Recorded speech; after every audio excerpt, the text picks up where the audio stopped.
Alright, coming in at number 10, we have St. Mary the Virgin Church in Clophill in the United Kingdom. She may lay in ruins, but the chances are that this dilapidated building will ruin you. Sitting quiet in the sleepy old English village of Clophill, there is said to be a force of evil here. Blimey. Laying abandoned and in ruins is the Church of St. Mary the Virgin, built in 1350. Interestingly, the church's altar faces south, towards hell, rather than the traditional east, which is where churches usually face to point to heaven. Basically, a whole bunch of Christians believe that the south-facing altar was constructed on purpose, and that the church was secretly a satanic meeting spot. The church has a very long history of reported hauntings, and people believe that the satanic rituals still take place here. The graveyard was desecrated in the 1970s, so now all of the gravestones sit facing the perimeter wall, which kind of makes it even creepier. Coming into number 9, we have St. Paul's in New York. St. Paul's Chapel is often named the Little Chapel That Stood, and when you see pictures of it, you'll totally understand why. Built in 1766, the chapel now sits among skyscrapers at the base of the World Trade Center. It's the final resting place of Alexander Hamilton, the place that George Washington prayed on his inauguration day. It survived the Great Fire of New York and the 9/11 attacks, becoming a safe haven and spot of refuge for those who work to save people from the wreckage and put out the fires. All in all, it actually kinda sounds like a good place, so why is it so scary? I'll cut to the chase. There's a headless ghost here. A ghost without a head. Double the spooks. Actor George Frederick Cook was said to have donated his skull to the theatre to be used as the iconic piece in Hamlet. Good on him. He was buried sans head at the St. Paul's Cemetery and is now said to wander the grounds looking for his, head. St. Paul isn't the worst of them for sure. I actually kind of think it's a bit quirky and I like the sound of a headless ghost. Coming into number 8, we have the Chernobyl Church. Has anyone watched Chernobyl on Netflix yet? I haven't, but I keep meaning to. I hear it's really good. Let me know if you have in the comment section. Anyway, on the 28th of April 1986, a nuclear reactor exploded at the Chernobyl nuclear power plant near Pripyat. Since that day, there has been a 10-kilometer exclusion zone that won't be safe to enter for a very long time. Nuclear cleanup is still too dangerous and is set for the year 2065, which is 80 years on from the disaster. Right now there are a whole load of abandoned places sitting there, poisoned and spooky. Some people have even broken into the exclusion zone to see them, although very much at their own risk. One adventurer came across this old, sad and abandoned church in Krasny village in the exclusion zone.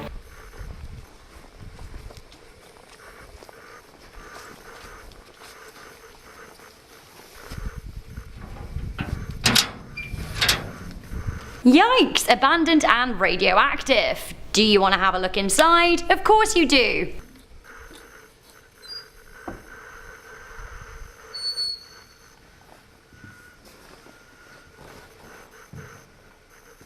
Honestly, so spooky. Spookier still, coming into number 7, we have Egg Hill Church in Pennsylvania. Egg Hill kinda sounds like a cute, sweet place, doesn't it? But actually, it really isn't. The now abandoned Egg Hill Church is rumored to be one of the more haunted buildings in the world, filled with unholy spirits. According to legend, a pastor arrived on the job in 1927, and shortly after he delivered his sermon, he decided to kill his entire flock as they took Holy Communion. Then, he killed himself by hanging himself. I can't confirm this with research, it's likely just an urban legend, but nonetheless, a lot of people think that the building is extremely haunted and very hateful. Coming into number 6, we have St. Michan's Church in Dublin. Ireland. A country of so much rich history. Rich history can also be translated to a lot of dead people over the years too. It's kind of the case with this church. It was built in 1095 on the site of an old Norse chapel. It has a history of dead people extending back 1,000 years, which is bound to give a place a certain vibe. The church was rebuilt in 1686 and a large pipe organ was installed. Apparently Handel is said to have first played his Messiah. Despite the change in building structure, the crypt remained the same. Now the crypt is made of limestone, which is perfect for preserving mummies. Amongst the bodies in the crypt are an 800-year-old crusader, a 400-year-old nun, 2 brothers who took part in a rebellion against the British, a thief identified by their missing hands. Fact for you, up until July 2017, visitors were actually allowed to touch the mummies. Oddly, while the crypt is really good for preserving human remains, it seems that the wooden coffins that they're buried in just keep bursting open and exposing bodies.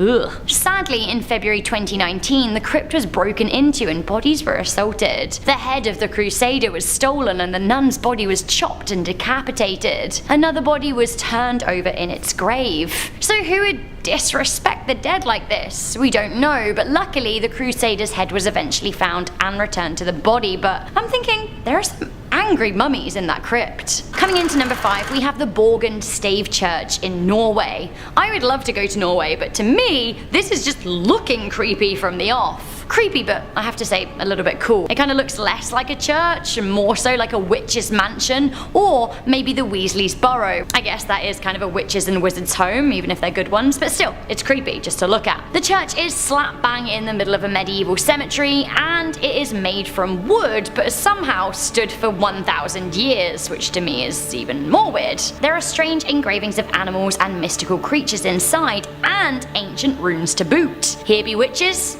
Dragons? The imagination runs wild. Do you like unexplained wailing sounds? If so, you will love this at number 4. We have the Church of St. Andrew on Staten Island. This church dates back to the early 1700s and is located in Richmond, Staten Island. The church was used as a hospital during the American Revolution, and it seems to have left a deep scar on the building. These days, it is said that the spirits of the dead soldiers haunt the halls, wailing, walking, knocking, creeping, just generally being creepy little ghosts. Candles flicker without wind, and some claim to have seen them float. There's a chill in the air here, even on a hot, heavy summer's day. Coming into number 3, we have Oradour-sur-Glane Church in France. This is one of the saddest and scariest church stories of all time. War was an abysmal period of time for Europe, and between the two feuds, decades were lost to bloodshed. While the majority of the countries eventually recovered, deep scars were left in the land. A number of places that existed before simply didn't survive, including Oradour-sur-Glane. On the 10th of June 1944, German SS soldiers destroyed the French village, killing 642 of its inhabitants, with just 20 people managing to escape. The black shirts rounded up the men and shot them at point-blank range in a barn, but the church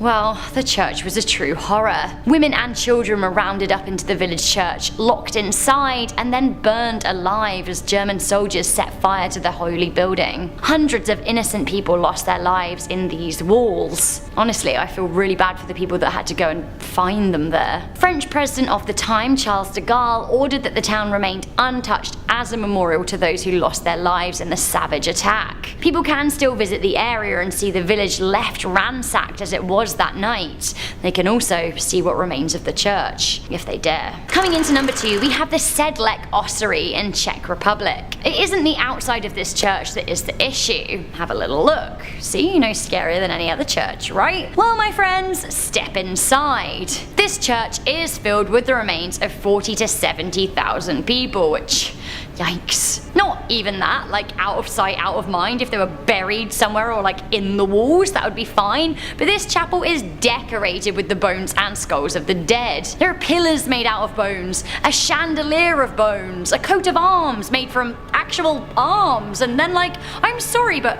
why is there a skull on this cherub's knee? I'm honestly kind of petrified. Why are their skulls holding bones in their mouths? This is macabre and I don't like it. It seems that the church dates back to 1278, but in the early 16th century, bones were exhumed by a blind monk. A lot of the bones are thought to belong to plague victims. Ugh. So, how do you top a church made of bones? Ho ho ho. Get ready for number 1. We've got the Satanic Temple, a place that I don't want to be. Prayers to God will not help you in the Satanic Church, but you could pray to Lucifer, not that I would advise it. At the Satanic Church, unholy pastor Victor Damien Rosso, who by the way claims that he is the son of the devil, suggests that people make a pact with Lucifer himself, his dad. Why? Well, so they can become rich and then the devil will own their soul. Classic. The Church of Lucifer is located in Colombia and actually does look pretty churchy. It seems that Rosso was raised Catholic but denounced God and turned to the devil. Do you want to look inside? I feel like you do. Check out this clip from a Vice documentary. Una construcción grande con cruces invertidas. El templo visto desde afuera se ve solitario, cerrado y totalmente privado. Y para ser una iglesia no da mucho la bienvenida. Víctor o Héctor? Víctor sono más... I have to say, like, all joking aside, it does have some pretty sweet decor. Leather chairs, black curtains, big black and red satanic pentacles, backlit upside down crosses, and an altar to the Dark Lord himself. Can we just talk about how Lucifer's throwing the classic rock hand here, like Satan loves heavy metal? What a cliche! Locals have complained about the amount of animals ritually sacrificed by the group. Wanna have a look at what a satanic ritual at the church looks like? Here you go. Hay unos seguidores de él tiene una túnica roja, los otros una túnica negra y están a punto a mí de vestirme e investirme en la religión luciferina. Entonces ya veremos qué pasa después de esta noche. I do enjoy a good candle, but honestly, this is all a bit intense for me, and culty. I really don't enjoy a cult, I just need to be free. So starting us off at number 10, we have Father Amorth. One day, a woman named Rosa came to visit Father Amorth. She was in her late 30s and was struggling as she believed she was possessed. Father Amorth had completed countless successful exorcisms by this point in his career, and so he was more than happy to help her. Father Amorth believed her affliction stemmed from a curse brought on by her brother's girlfriend, who was a practicing witch and a member of a powerful demonic cult. But during their last session together, things started out as they normally do. Rosa sat down beside the priest before closing her eyes and waiting for the ritual to begin. But all of a sudden, she began to throb. Her whole body was in a terrifying trance, and Father Amorth placed his hand over his heart, starting to feel worried. Suddenly, the thrashing was intensifying and becoming more violent. Even the strength of 5 men could barely hold down the petite woman. Rosa began foaming at the mouth, and her facial features started to become distorted. She continued writhing, seemingly trying to escape the grasp of the men holding her down, and Father knew that some terrifying demon was haunting this woman. Then, without warning, Rosa began shouting in Latin, a language she did not know. "Never!" she screamed into his face in a deep guttural voice. "Don't touch her!" She continued to shout with her demonic voice, still foaming at the mouth like a rabid animal. Father Amorth yelled back to surrender, but the woman turned to him with a sly, haunting grin and screamed, "I am Satan," right in his face. Now, eventually he was able to free the woman of the demon, but he would never forget the day he was eye to eye with Satan himself. Number 9. Father Jude Bullock, a priest who doesn't believe in God. That doesn't really make sense. A Catholic priest is being investigated by church authorities after complaints from angry churchgoers that he does not believe in God,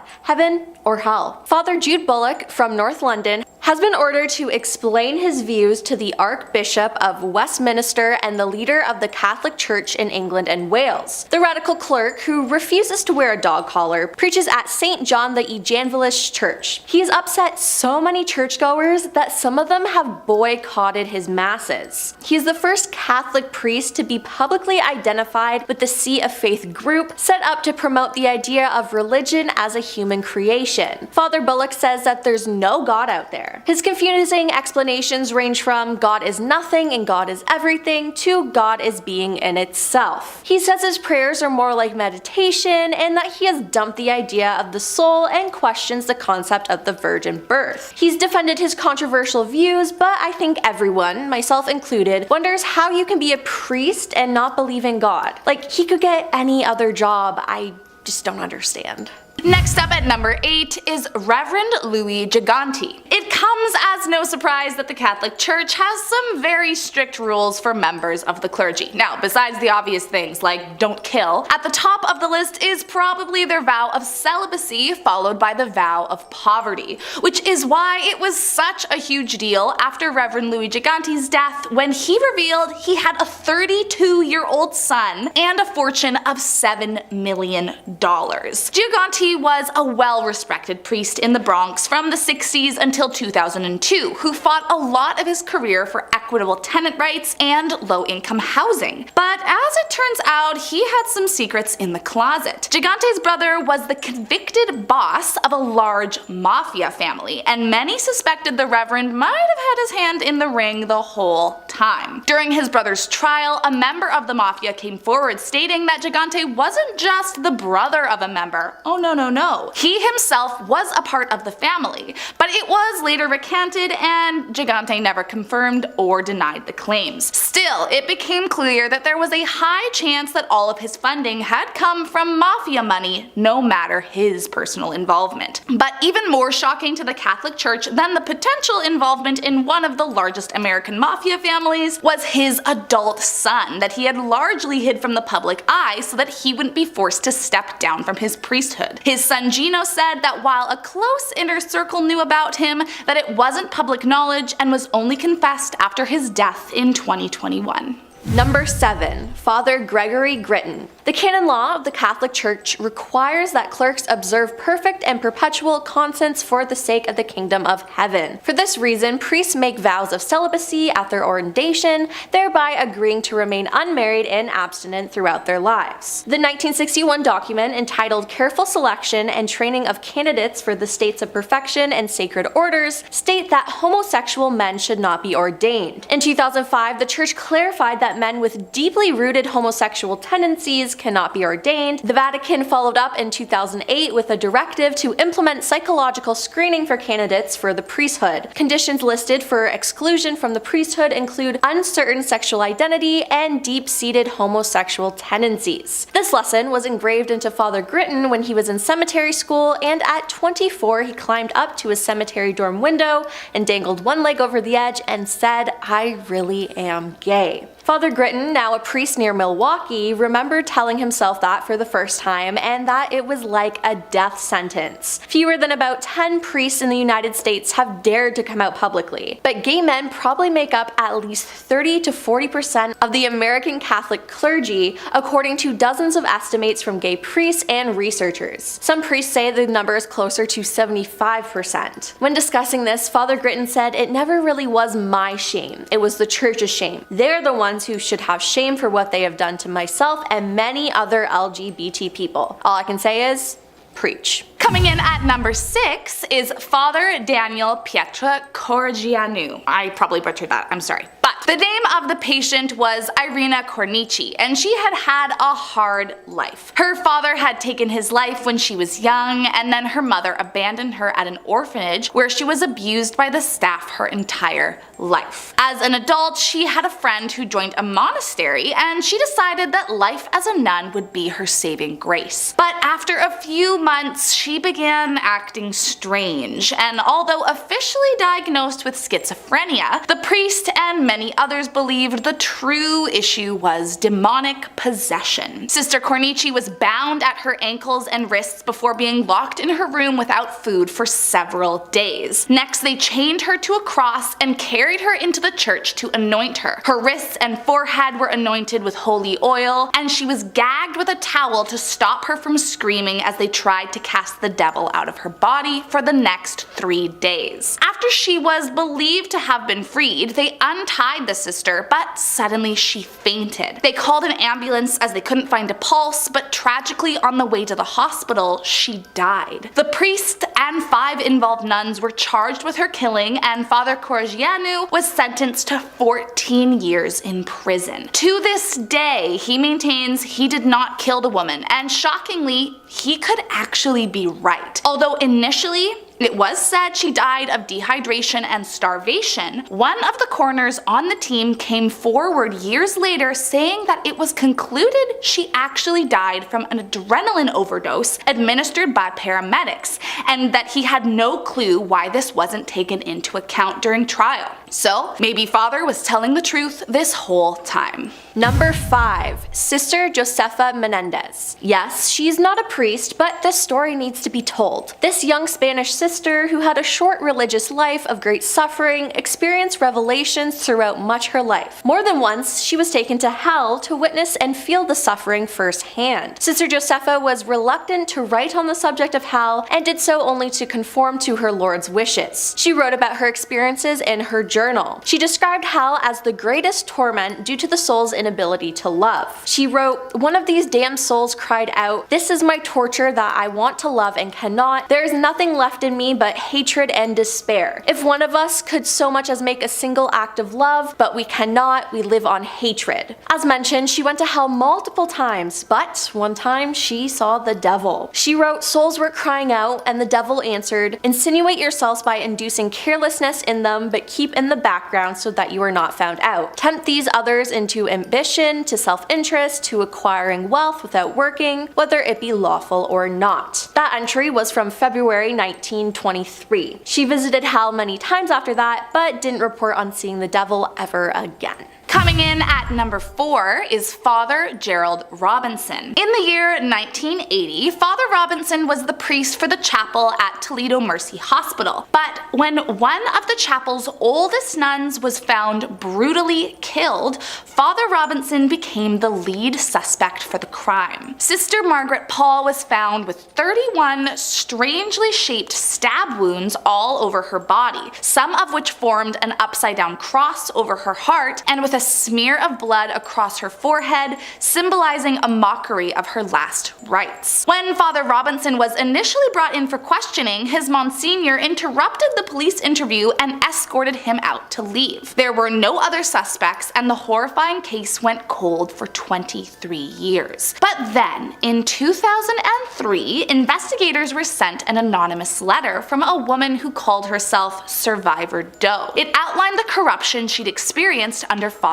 Robinson. She said that he, as well as other nuns, routinely abused her during satanic rituals, and that often these rituals involved human sacrifice. She believed Sister Paul was one of these sacrifices. With these new allegations, authorities reopened the case, and with new DA technologies available, they were able to prove the weapon in the nearly 3-decade-old cold case was Father Robinson's letter opener, and convicted him for the crime in 2006. Number 3. Unnamed priest. In the Catholic Church, the seal of confession is the absolute duty of priests or anyone who happens to hear confession to not disclose anything that they learn. But this story was posted online. My grandmother's brother was a Catholic priest, and for the most part he followed his oath to the letter. However, there was a situation where his humanity changed that respect. There was a guy who had confessed to multiple killings and to other people who were still missing. The person who confessed to these crimes was a regular at the church, and my uncle was very torn up about this. He never said anything about the confession with the other priests, but he told me that he prayed about it, and he felt that God wanted him to make sure that the other people would be safe. My uncle had a friend he went to school with on the police force, and he privately told his friend of this confession, and his friend kept where he got this information from and started a personal investigation. As it turned out, the man was arrested and convicted. This was the only time my uncle said he went against his oath and the church, and all the way up to his death, he never regretted what he did because he believed there are circumstances when a priest should not be bound to his oath. I have to agree to this. If you kill someone or cause serious harm to them and confess it, I feel like that should be reported to protect others. Coming in at number 2 is Hans Schmidt. Born in Germany in 1881, Schmidt knew early on that he wanted to be a priest, but he was also sort of a weird kid with a dark appetite for blood and gore, routinely caught killing animals and drinking their blood. Spoiler alert, these two passions would collide in a very bad way. By age 25, he was ordained, but after only 4 years serving in Germany, he got into some hot water with higher ups and was forced to relocate to Louisiana. Soon after, he was butting heads with the leaders, and so he moved to Manhattan and began working at St. Boniface Church. It was here that he met the woman who changed everything, Anna Mueller. She was the church's newly hired housekeeper, and shortly after Schmidt's arrival, the two began an affair. After Schmidt says God told him to love her. Schmidt was once again transferred to a different church in Harlem, potentially due to someone learning of the affair, but despite this, he continued his secret relationship with Anna, and the two even had a secret wedding where Schmidt vowed to leave the priesthood for her. But soon after, Anna fell pregnant, and Schmidt knew that everything could be taken from him if word got out he had broken his vow of celibacy. Then, as he tells it, in the midst of an intimate affair with Anna, Schmidt heard God demand he sacrifice her. So one night while she was sleeping, he slit her throat and dismembered her body before taking advantage of the corpse and throwing it into the Hudson River. Then, after he killed her, he went to mass as if nothing had happened. He was eventually tried and sentenced to death, where at first he tried to claim insanity, custody before admitting to everything. To date, he is the first and only priest executed in the United States. Number 1. Father Jose Manioga. He is a priest of St. Augustine, Florida, and he says he died in a traffic accident in 1985 where he was taken by his guardian angel to visit heaven, hell, and purgatory, and came back to life to continue his ministry as a priest. He was struck head-on by a drunk driver, and he met his guardian angel upon death, a figure that was bright, beautiful, and radiant. His angel told him he was going to meet God, but he first wanted to show him hell and purgatory. Hell, he said, was a sea of unquenchable fire with demon-like monsters, lost souls that were dirty, filthy, and ugly. Numbered among the souls were priests and bishops who were not faithful to their calling as shepherds. He also noted a great deal of hatred and infighting that occurred between the eternally condemned. In purgatory, he had the opportunity to speak to the suffering souls. They were all sad, stained, and anxious to go to heaven, and they begged for his prayers. He said heaven shined like the sun and included millions of souls praising God. He met Christ, the Blessed Mother, and Saint Joseph. He said, "Our Lord told me that my second life he had a great mission for me, that I would come back to life and I would work in a foreign land." Starting off this countdown, we have absolving sins with money. Basically, back in the day, the Catholic Church told people that they could absolve their sins and get a ticket to heaven if they just paid them. Like, you were paying the church for forgiveness. Sorry, that's not how these things work. It also got to the point where people were paying for future sins. Not only that, they claimed that for a fee, relatives could get their deceased loved ones out of purgatory. And people fell for this all. Not only that, but poor people thought that they were screwed. They're like, if we sin, it's over. We can't afford to pay to get our sins forgiven. I wouldn't be surprised if the rich went around committing crimes and killing people, then being like, here's some cash, I'm all good now, thanks. In our 9th spot, we have imprisoning Galileo. In 1663, Galileo was like, science is greater than God. He also said that the sun was the center of the universe and claimed that the earth moved around it. I mean, he was onto something there, but just, he was slightly off. Anyways, the church didn't like these claims because it conflicted with the teachings of the church, so they imprisoned him. He was imprisoned in his home for years. I mean, they threatened him with torture, imprisonment, and even being burned at the stake, so let's just say he got off easy compared to those other punishments. It wasn't until 350 years later did the church be like, okay, yes, we agree, Galileo was onto something. Moving on to number 8, we have cutting funding. For years, the church gave thousands of dollars to a non-profit organization, Compañeros, that would help Hispanic immigrants get access to healthcare, among other things. That was until they found out that Compañeros supported a gay and lesbian rights group. So the church cut the funding to this company for their connection to the LGBTQ2S+ community. They're not the only group that the church has done this to, though. No, apparently, and I quote, "Since 2010, 9 groups from across the country have lost financing from the campaign because of conflicts with Catholic principles." Moving on to number 7, we have the gay clergy member.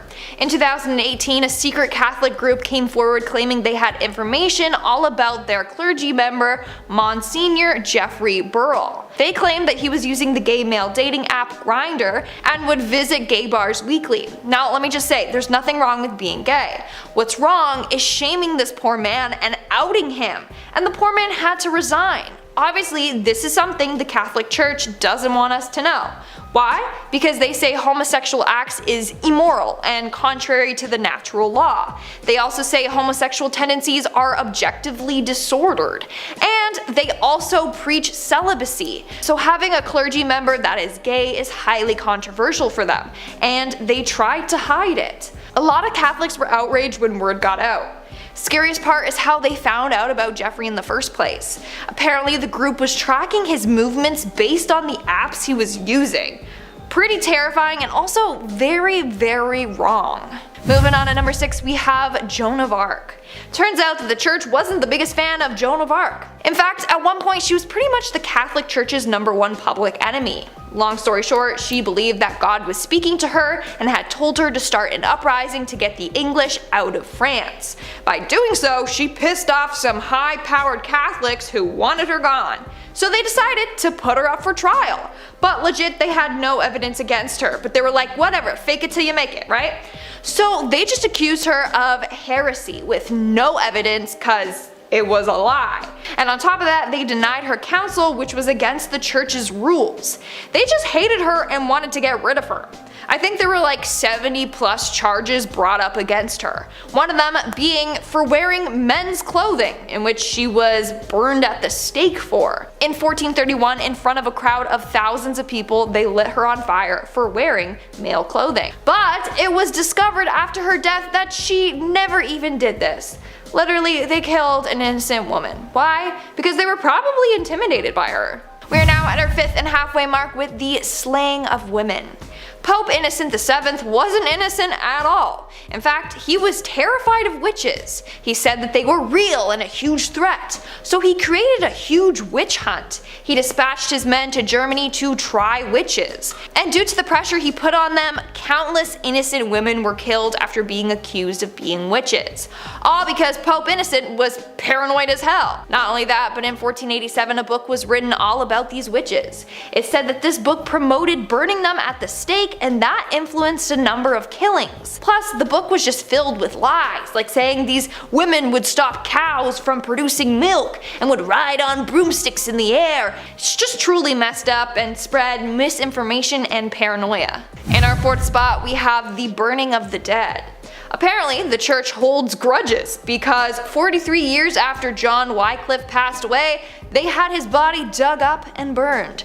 Now, let me explain how it got to this point. So, John saw fault in the Roman Catholic Church and saw how it was corrupt. So he believed that people should worship God and Jesus according to the Bible, not according to the popes and their bishops and priests, because people are corrupt. But the Bible is not. He also believed that people should interpret the Bible for themselves and not how other people tell them to interpret it.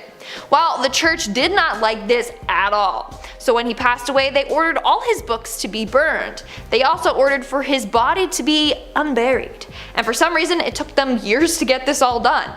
So 43 years later, his body was finally unburied and then torched, and then his ashes were just thrown into the river. In our 3rd spot, we have the misuse of power. Just this year, it was discovered that the French clergy had taken advantage of over 200,000 young individuals since the 1950s. It is absolutely disgusting. The height of this happened between the 1950s to the 1970s. That's when most of the cases were discovered. Then there was a resurgence of cases in the early 1990s. And obviously the Catholic Church doesn't want anyone to know about this. In fact, it's obvious that the church was turning a blind eye to the perpetrators. They were more focused on protecting themselves and their reputation. They did not care for the victims at all. A report said, and I quote, "The Catholic Church's immediate reaction was to protect itself as an institution, and it has shown complete, even cruel indifference to those having suffered abuse." Like I said, it's absolutely disgusting. Moving on to number 2, we have the number of priests. In January of 2002, it was discovered that 234 priests have had allegations of sexual misconduct made against them in the last 50 years. You heard me, 234. That just makes me sick to my stomach. These individuals are using their title and control to take advantage of others. Some of the victims did file lawsuits against a number of dioceses and got multiple $million-dollar settlements in some cases, but that still does not take away their trauma and their PTSD. Even though the Catholic Church held a worldwide summit to talk about all this, it wasn't that effective, as priests were still caught taking advantage of individuals years later. And in our number 1 spot today, we have the Inquisitions. It should not be forgotten that the Catholic Church would routinely arrest and torture Jews, Muslims, along with other individuals of different religions. They literally were like, convert to our beliefs or be executed, it's your choice. They were given a warning. They were told to vacate the area, and the people that stayed were arrested, and then either forced to convert or be executed. Sometimes they even tortured them before execution. They used branding, would hang them from their thumbs or toes, and would break their bones. After that, that's when they were strangled and then burned at the stake. At number 10, we have the Temple of Amida in Japan. Let's kick off this list by flying over to Japan. The Japanese have some of the best ghost stories in history. I still have scenes from The Ring and The Grudge burned into my brain. Those were perfect movies for me to watch as a 13-year-old boy. I remember the girl in the closet who looks like she just got pushed through a trash compactor and then left out in the sun for 8 years. Yeah, when you're 13 and you see that out of nowhere, you don't forget it overnight. Well, this is a classic Japanese ghost story from the Temple of Amida that was built 700 years ago. Legend goes that a blind man was brought to play music for a dead emperor in the graveyard. He was led by a priest, but the blind dude didn't know he was playing music for a bunch of ghosts. The priest would cover his body in protective symbols so the spirits couldn't see him. But one time he brought the blind dude in, but he forgot to cover his ears, so the spirits cut his ears off. Then he died in the graveyard.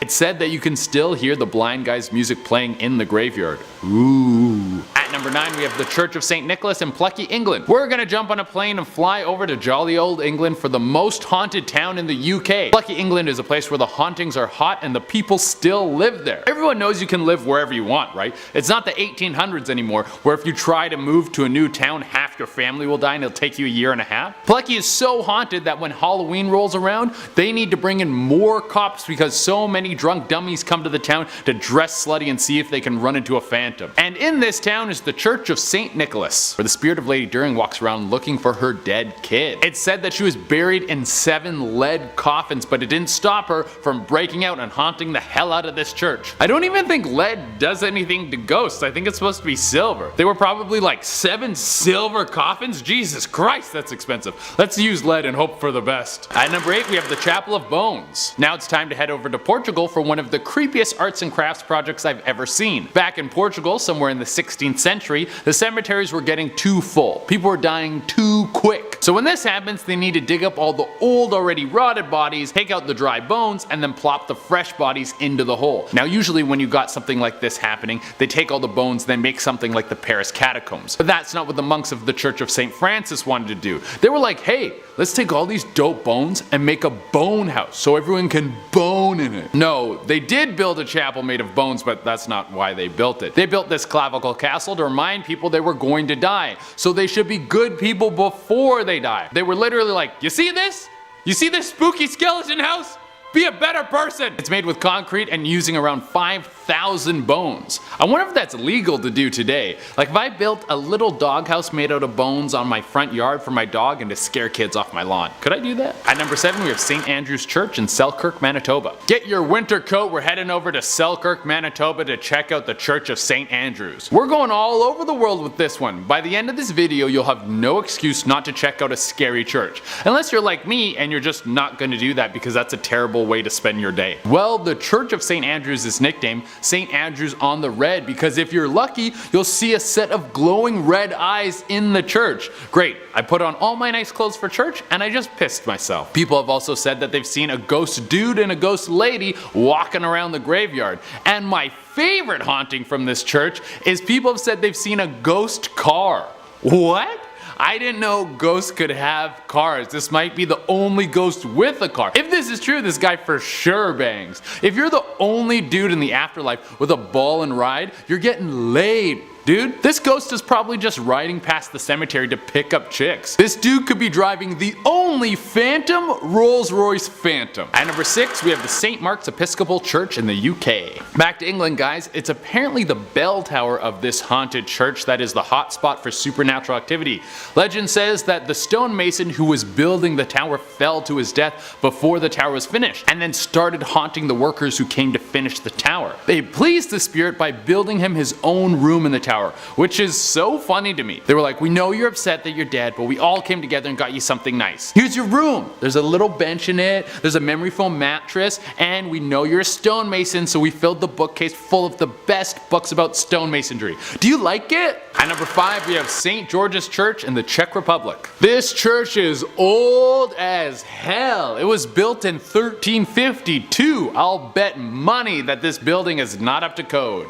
Well, back in the day when this church was shiny and new, it didn't take long before the people thought it was cursed because fires kept breaking out in the darn thing. People kept going though. In the Czech Republic, they're not afraid of curses. But in 1968, when the roof collapsed on some people during a funeral, everyone decided to stop going to church. church. Kinda. They held mass outside. These guys really love God. Because there was now a massive hole in the roof, the townfolk needed to find a way to fix it.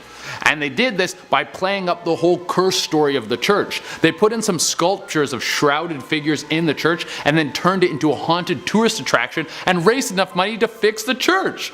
Oh, this one's kinda sweet. At number 4 we have Basilica of Our Lady of Good Health. We're in India, baby, in the town of Velankani, where the site of this church was picked because they saw spirits beforehand. They wanted the church to be haunted even before it was built. Interesting choice. There's several ghosts who have been walking around this place, primarily one of a woman and her young child, who people think is Mother Mary and Jesus himself. People have even said that they've been healed by these ghosts, but I think they're probably liars. At number 3 we have the Church of Bones. Another church covered in bones. Bricks must have been expensive back then. Well, this one is way crazier than the Bone House. It all started in 1278 when an abbot came to the spot where the church stands today with a handful of dirt. He said the dirt was from the site where Jesus was crucified, and then he dusted the land with it. Then everyone in Europe wanted to be buried there. It was the place to get buried, baby. So there were a ton of bodies there. Then in the 1800s they wanted to build a church there, so they had to dig up all the bodies, and it was one dude's job to stack all the bones. He made 6 pyramids of bones from 70,000 people. The bones were later used to decorate the whole church. There's a chandelier in there that has every bone from the human body. At number 2 we got Old Rock Church in Texas. We made it to America, where this little abandoned church is still a happening place. It was built between 1884 and 1886, but shut down not too long after because another church got built nearby. But that didn't stop this place from being a hotspot, because apparently ghosts still go there, especially on Sundays. This new church may have had a fresh coat of paint, but the Old Rock Church had followers so devoted they still came to church after they died. People have seen all sorts of ghosts and lights coming from this church, but the craziest haunting that happens there is when people hear a full choir singing. Damn, this place is lit! And number 1 on our list is Church of Greyfriars. For our first place we shoot back over to England. The Church of Greyfriars was once the most haunted place in London, but now only the spire stands. And it's haunted for good reason. It's a burial place of the Queen known as the She-Wolf of France. She had her husband killed, King Edward II, by having a hot iron rod inserted into his anus so it would burn his insides. It's said you can still hear his screams. When she died, she was buried with her husband's heart on her chest. And on the full moon, her ghost will rise, clenching the beating heart of her dead husband. Yeah, you get killed by a hot poker in the butt and your screams echo out for eternity. That's how you get number 1 on this list. Starting off in our number 10 spot, we have St. Michan's Church in Dublin. This may be a church surrounded by the artsy urban setting of Dublin, but if you go deep inside the church, you will find mummies. Yep. Mummies. Its limestone vaults keep the air dry, which makes it the perfect holding area for preserving them. The church was built in 1095. Yep. Old. And it is said to have likely been a temple burial site before it became a church. To paint a picture of the crypts of the church, they of course have stone walls, are extremely dusty, and they're filled with coffins. And probably the devil is hiding behind them. Cute story time. When my brother was young, he saw a poster of The Mummy, the movie, and he said to my dad, "Dad, what about the daddies?" And that's what I think about every time someone brings up mummies. Ah, my brain. Coming up in our number 9th spot today, we have the Duomo of Cosenza, Italy. We were bound to have one church from Italy in here, as, well, Italy is seemingly only churches. I did a bus tour throughout the country, so I would know. This is a church in an ancient part of Italy, and it is so old that nobody knows when it was built. You would think that archaeologists would be on that and figure it out by this point, but as such, they haven't figured it out quite yet. Probably because it is haunted. Dun dun dun, by Satan himself. The church became a cathedral around 1184, and its architecture is supposed to be a sight to see. The church also has many burials on site and is home to the bones of its first priest. Humans are fascinating. Do you ever think about why we keep the bones of something that once was in a box and then put under the earth so that we can visit the place where it was buried every year even though we can't see it? It's just a solution for our mind to be at peace with the concept of death. were just fascinating. Okay, moving on to our next terrifying church. In the number 8 spot, we have the Church of the Assumption of Our Lady, Guadalajara, Mexico. But don't be fooled, it may look old and terrifying from the outside, but it is just as old and terrifying from the inside. However, it does have one really cool aesthetic that all the other churches are jealous of. On the perfect time of day, when the sun hits it on its right angle, the church's bricks seem to glow with a fiery orange, just representing the depths of hell itself. I'm just joking. Inside its walls, it has neo-Gothic vaults with impressive artwork from the modern and late medieval period. But it also has a beautiful collection of mummies on display. Among the bodies is a child who was killed for converting to Catholicism in the 1700s. There have been many people over the years that have claimed to see her eyes blink and her hair move.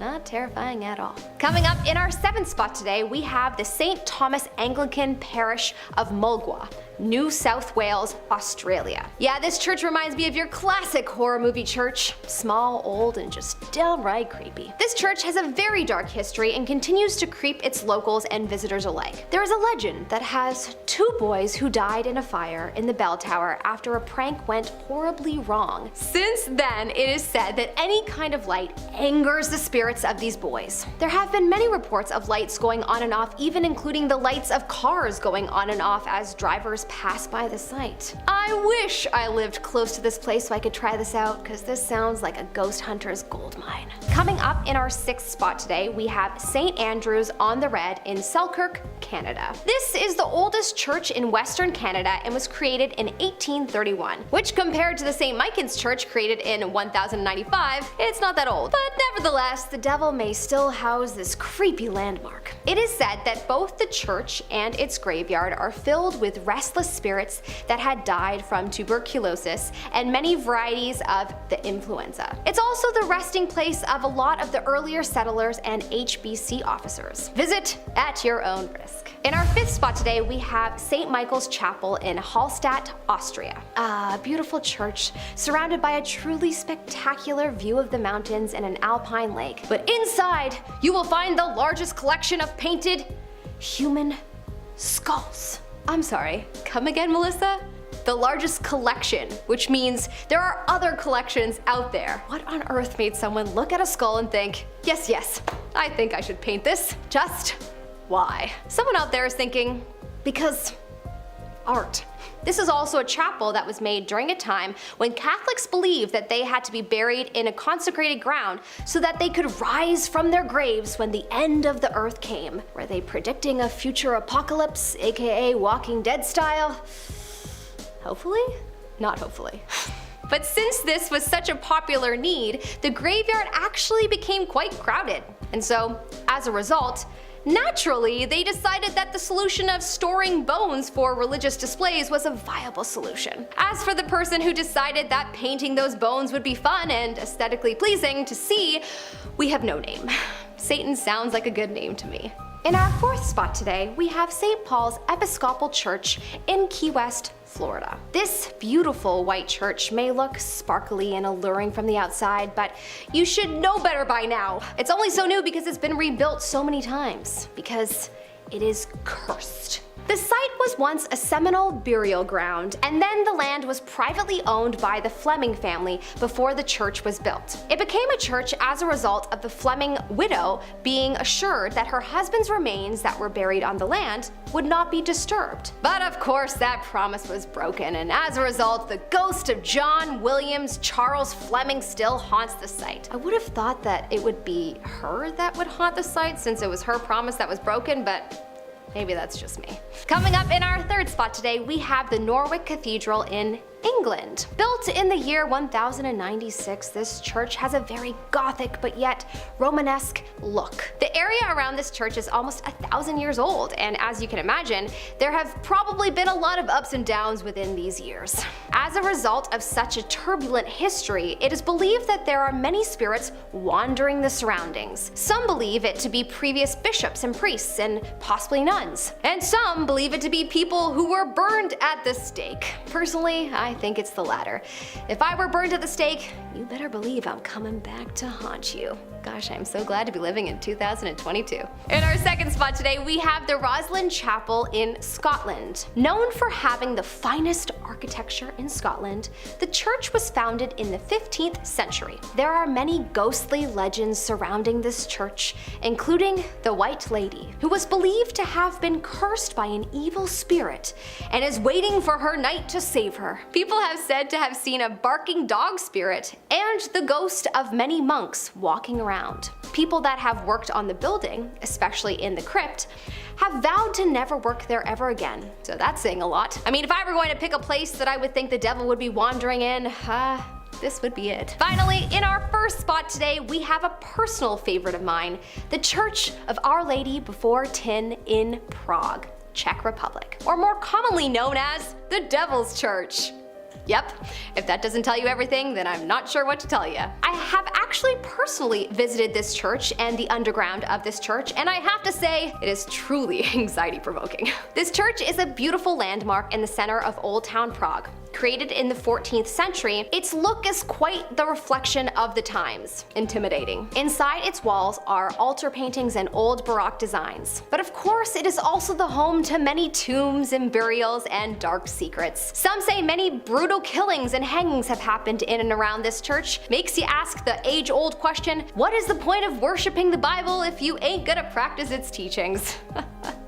Humans are a mystery to me. Starting off this countdown, we have the Bone Church. The Sedlic ossuary in the Czech Republic has been given the name the Bone Church. Why? Well, take a guess. The church is decorated with 40,000 to 70,000 bones. These bones belong to victims of the plague. Basically, back in the day, a ruler came back from the Holy Land, and with him he brought soil from the hill in which Jesus was crucified on. He then scattered this holy soil across the Sedlic cemetery, and soon everyone wanted to be buried there. But there wasn't enough room for everyone. Then in 1870, a local wood carver was hired to make art out of people's bones. As a result, this church has a chandelier and other items made completely out of real-life human bones. You can also find 6 enormous bone pyramids down there. How interesting. If any place is gonna be haunted, it's gonna be this one. I mean, did the dead people give them permission to use their bones for art? I doubt it. I mean, I personally wouldn't be happy if all of a sudden my leg bone was detached and used in a chandelier, but that's just me. Coming in at number 9, we have the missing nun. Back in the 90s, an elderly nun at a local church randomly disappeared one evening. Since she was older, her sisters assumed she might have wandered off and got lost. That was not the case. After a week of looking for her, she was finally found. Sadly, not alive. She was found in a small crawl space in the church. Apparently, she went up to the attic to try to retrieve something from the storage boxes. Then she fell and couldn't get up. She was there for days without anyone knowing. Sadly, she passed away from dehydration and her injuries. In our 8th spot, we have the ghost at Lincoln City Cathedral. This video will prove to you that even the most holy of places can still be haunted by ghosts or demons. So this video was uploaded on YouTube by the channel Resonance 2001. Back in 2015, he was filming at the cathedral one night when a face appeared by the building. Intrigued by it, he decided to get closer to it. But when he rounded the corner, the ghostly entity had disappeared into thin air. They then panned the camera around to see where the figure had gone, but there's no trace of it. Now, this cathedral is known to be a hotbed for paranormal activity. Over the years, a number of people have seen shadowy figures or ghosts around the property. So if you want to go ghost hunting, you know where to go. Moving on to number 7, we have the alien skulls. So apparently there's a conspiracy theory out there that the Vatican has proof that aliens exist, but they have been hiding the proof from us for years. So according to this legend, during the Vatican's renovation projects in 1998, they uncovered a bunch of extraterrestrial remains. Apparently, the church has those remains hidden somewhere within the church. Also, apparently Pope John Paul II was also in on the plan to hide the truth about aliens from the public. If this is true, then that's really creepy. I mean, earlier this year, the US government literally admitted to the existence of UFOs. So could it be that these alien skulls are real? And aliens have been on Earth this whole time with us? Do you believe in aliens? Let me know. Let me know in the comments below. Also, hit that like button if you do. Moving on, at number 6, we have the bones in the walls. Back in 2002, a church was undergoing major renovations after an earthquake destroyed some sections of it. While tearing down some old walls, the construction workers came across a very terrifying discovery. They found hundreds of bones wedged in between the church's walls. Well, why were they there? Well, they weren't placed there for structural support, that's for sure. After conducting a number of tests on the bones, people have come to the conclusion that the bones belonged to people in the church that had sinned. These people who were caught sinning were tortured before being executed in the church for others to see. They then buried the bodies in between the walls so no one could find them. I'm sorry, that is incredibly scary and creepy. We are now at our 5th and halfway mark with the shadow person. This next video shows footage of another creepy creature thing haunting a church. So this video was filmed in a church during a celebration of life for someone who had recently passed away. The cameraman was filming the church when all of a sudden something darts out of the hallway and flashes across the screen really quickly. It's way too quick to be a person running. That video literally gives me the creeps. According to a number of people who have seen the video, that is a shadow person.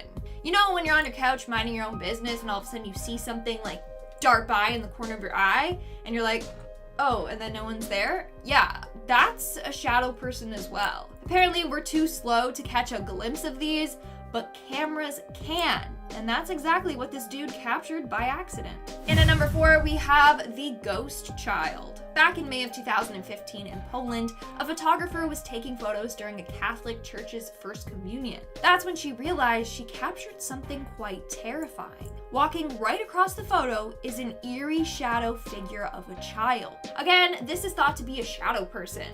Now, the photographer and her son have attempted to contact the other photographer that you can see in the photo, to see if they captured the same thing. They haven't had any luck finding him.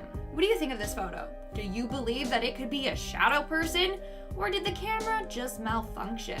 Let me know in the comments below.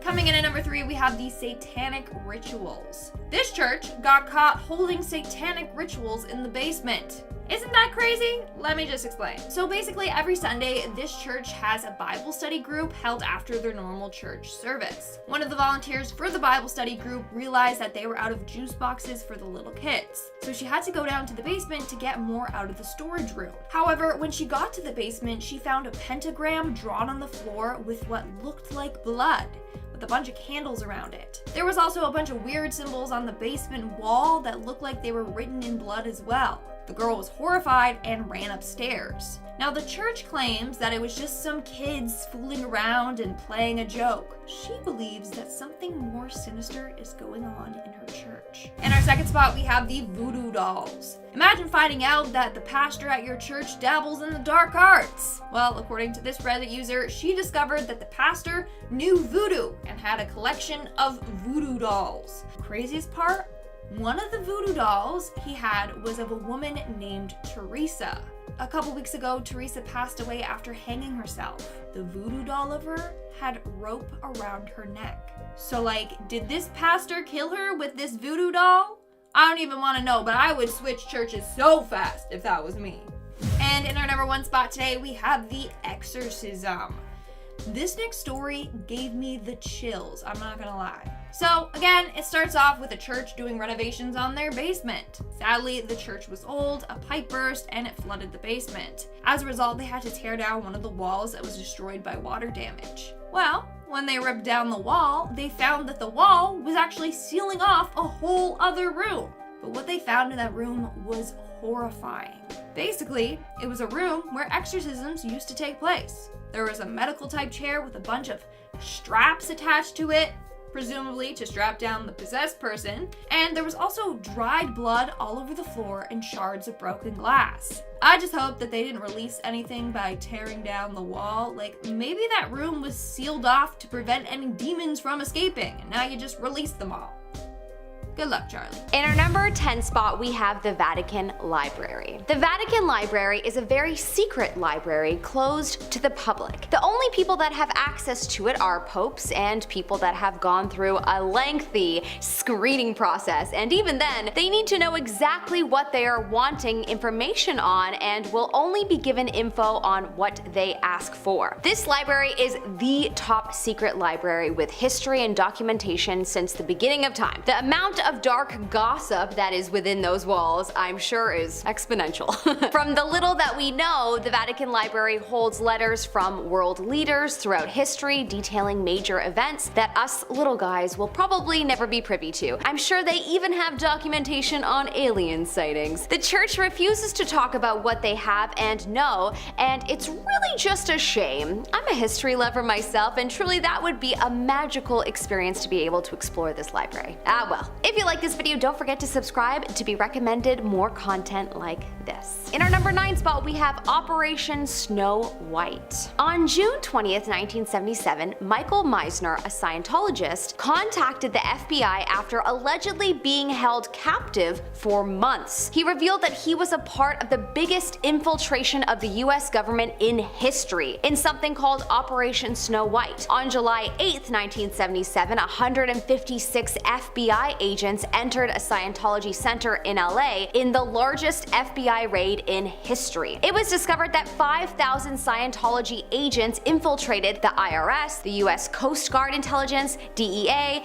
etc. There were bugged offices, planted false information, stolen files, and so much more found. Apparently, the goal of this initiative was to remove any bad reports about Scientology. Some of the founders were sentenced to a few years in jail because of these crimes. They definitely want you to forget about this, but I'm sure they have done it again, and I'm sure other churches and organizations have done the same thing. We just haven't heard about it, and perhaps they haven't been caught. In our number 8 spot, we have exorcisms. This one shocked me. I knew that priests could do exorcisms, but I didn't realize that this is something that they do much.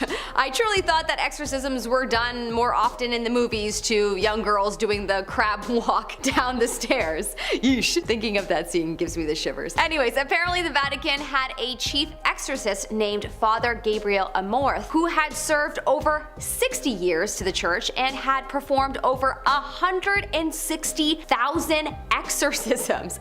Excuse me? Wow. How have there been that many people infiltrated by demons and this info isn't more widely talked about? Also, that is just this guy's number. Apparently popes and priests around the world perform exorcisms all the time. I'm shooketh.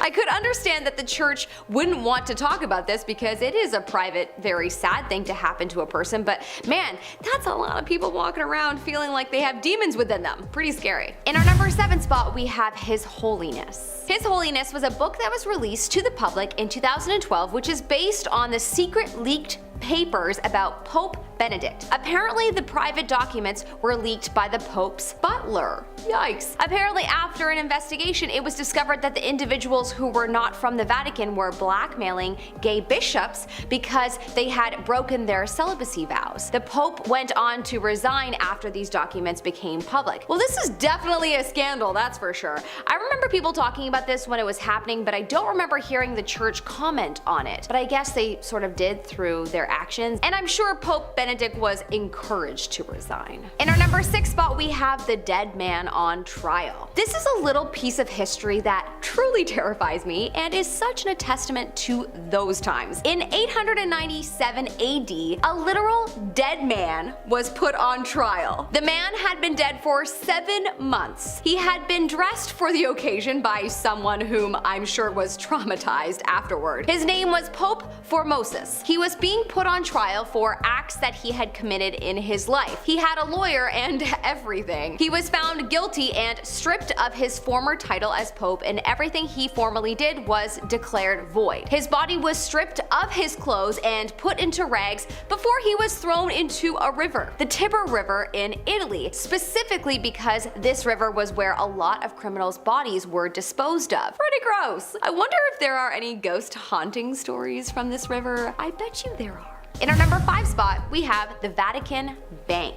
The Vatican Bank has had its fair share of scandals over the years, and you best believe that the church will not be bringing any attention to it by speaking about it in any way. Allegedly, to start off the scandals, it is said that the Vatican Bank received a church tax from Germany's leader during World War II, if you catch my drift. Also, allegedly, a large amount of money was paid to the IOR so that the Western banks couldn't track the Vatican's spending. The details have never been released to the public, so Lord knows where they put their money.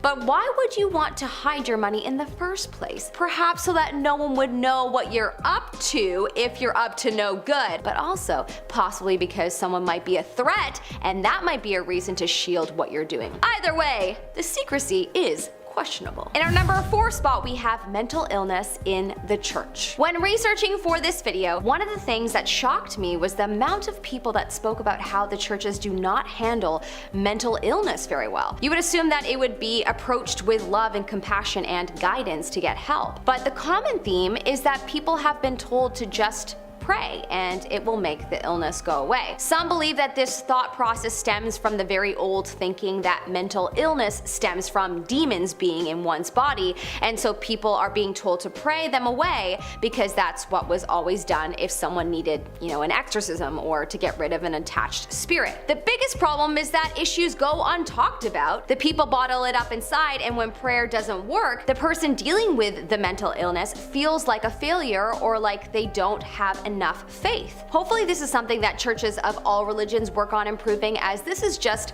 unacceptable at this point in time. In our number 3 spot, we have shame. Within many religions, there has been the problem of spiritual criticism, which has led to emotional harm within the church communities. I'm not talking about outsiders passing judgment, I'm talking about religious community members passing judgments on each other. This bad behavior is committed under the banner of spirituality. From practices of shaming members if they don't fulfill religious expectations, to bad-mouthing members who have left, making people want to stay out of fear. Scientologists have been accused of doing that to members that have tried to leave, but also other churches have been accused of this as well. It's super unfortunate to hear that in communities that have, the core purpose of being loving, they are people that are shaming each other. Talk about not practicing what you preach. In our number 2 spot, we have misusing their power. In recent years, it has become public knowledge that the French clergy took advantage of more than 200,000 individuals since the 1950s, mainly males. The Catholic Church has been accused of turning a blind eye to this happening, and many have been outraged that this went on for so long without someone stepping in. Allegedly, it wasn't until the 2000s that some progress was made.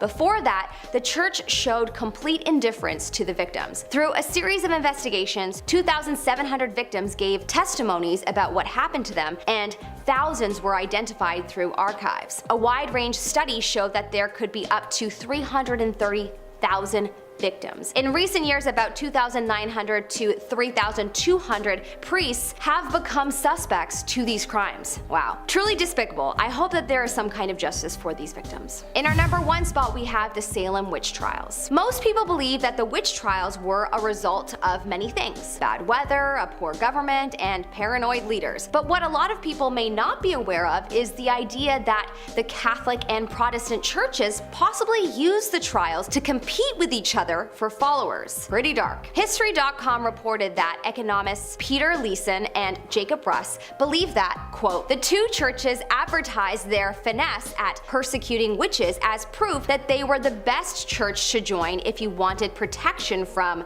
Satan. Witches, after all, were doing the bidding of Satan, so getting rid of them was a way to protect people from them. Wow. Well, that will definitely persuade 1 or 2 people, that's for sure. It has also been noted that the Catholic Church did not fear or acknowledge witches in history until the Protestant Church became a competitor threat. Number 10, Will Carroll. Will Carroll, the drummer of the band Death Angel, caught COVID-19 at the end of his band's European tour. It was a long, hard battle, and thankfully, Carroll was able to come back from it, but the battle along the way may have included an encounter with Satan himself. The virus put him in a critical state, which involved Carroll lying unconscious in his hospital bed for 12 days straight. In an interview with San Francisco Chronicle, though, Will revealed that those 12 days were spent in a peaceful dream state. In his dreams, or I would call them nightmares, the devil would punish him repeatedly for the sin of sloth. The devil would apparently turn him into a bulbous-like creature and make him puke blood until his heart gave out. These were the dreams he was having over and over again. Since recovering from the disease, needless to say, Carroll has changed his lifestyle habits. For more reason than this one, it appears recovering from this awful virus we all hate definitely felt like returning from hell.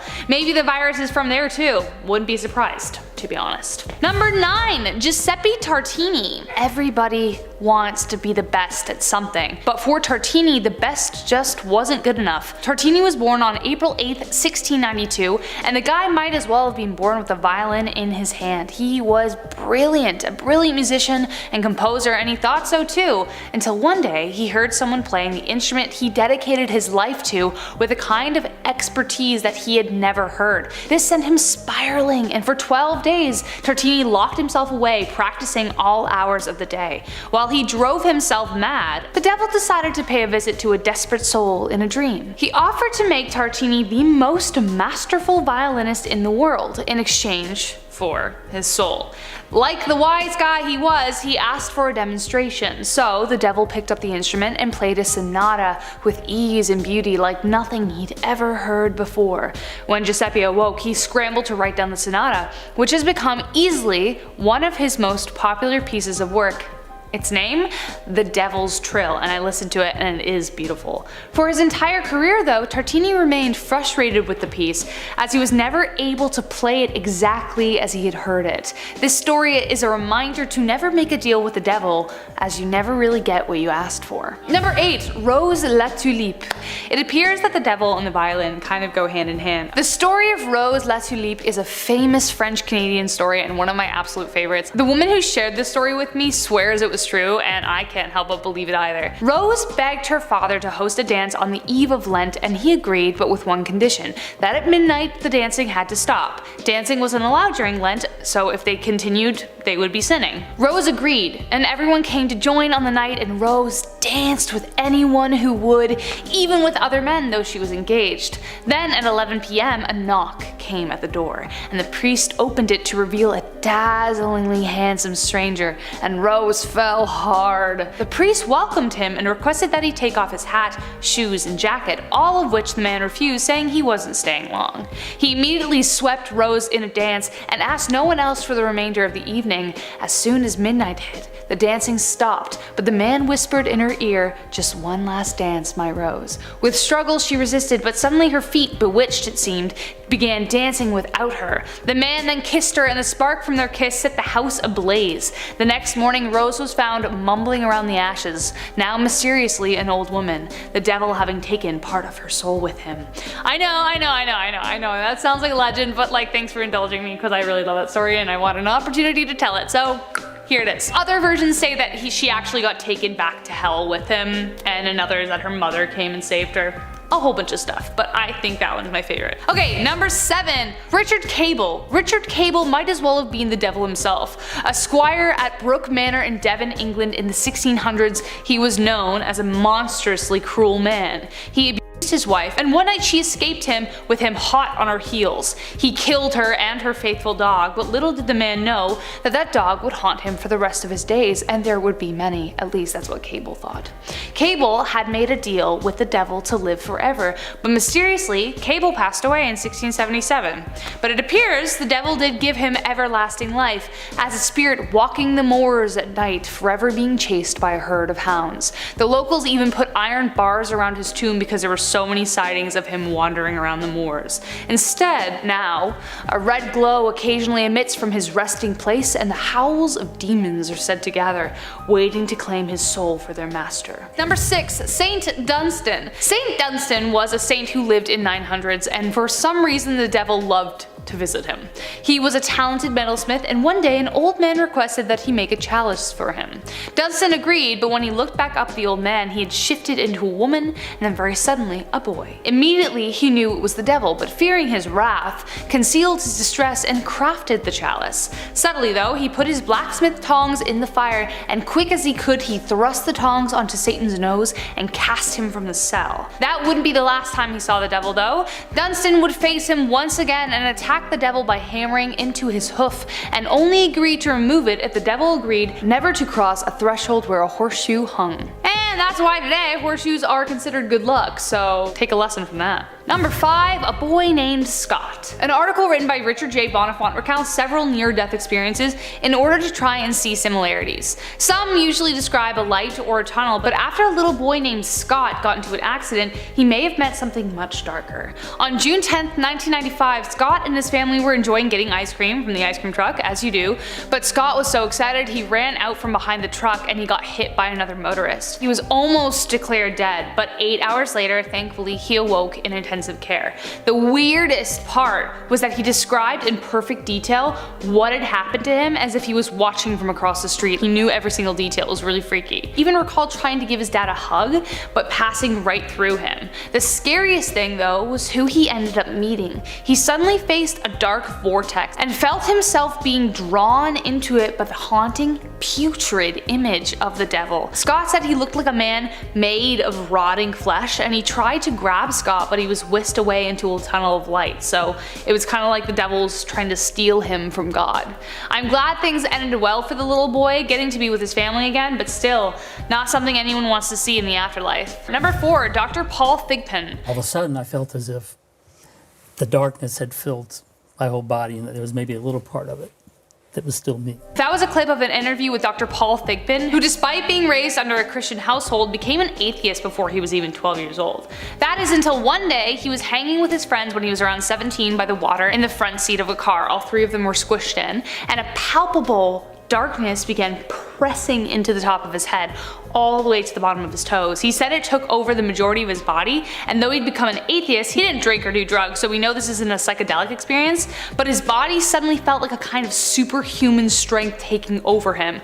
A voice in his head whispered, "I'm throwing you into the water." To this day, Dr. Paul can't swim, and his body started moving across his friend's seat to leave the car. He knew he was going to die. Then he heard another voice that said focus on the cross. He suddenly remembered the cross his girlfriend gave him, so he grabbed it, and meanwhile his friends were like freaking out. After holding the cross for a while, he said the darkness subsided, and when he told his friend what had happened, he said, "That's strange.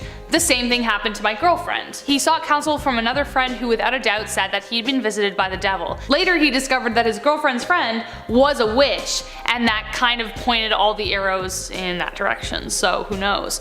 Was it a demon or in fact the devil? Either way, something changed his mind. Watch the rest of the interview and decide for yourself. Number 3, the man with the glowing eyes. Reddit user Dabby_U_69 had an experience as a kid that I don't think anyone could be the same after. They grew up in a pagan household, which apparently meant you saw a lot of weird stuff. But one day, on a Tuesday in the afternoon, she was playing with the daughter of a family friend who they called Jay, just outside as you do. So they're just playing, and then all of a sudden Jay just stops dead in her tracks and points behind her. She froze and then turned around slowly to see, and I quote, a tall shadow man about 6-7 feet tall in a trench coat and hat.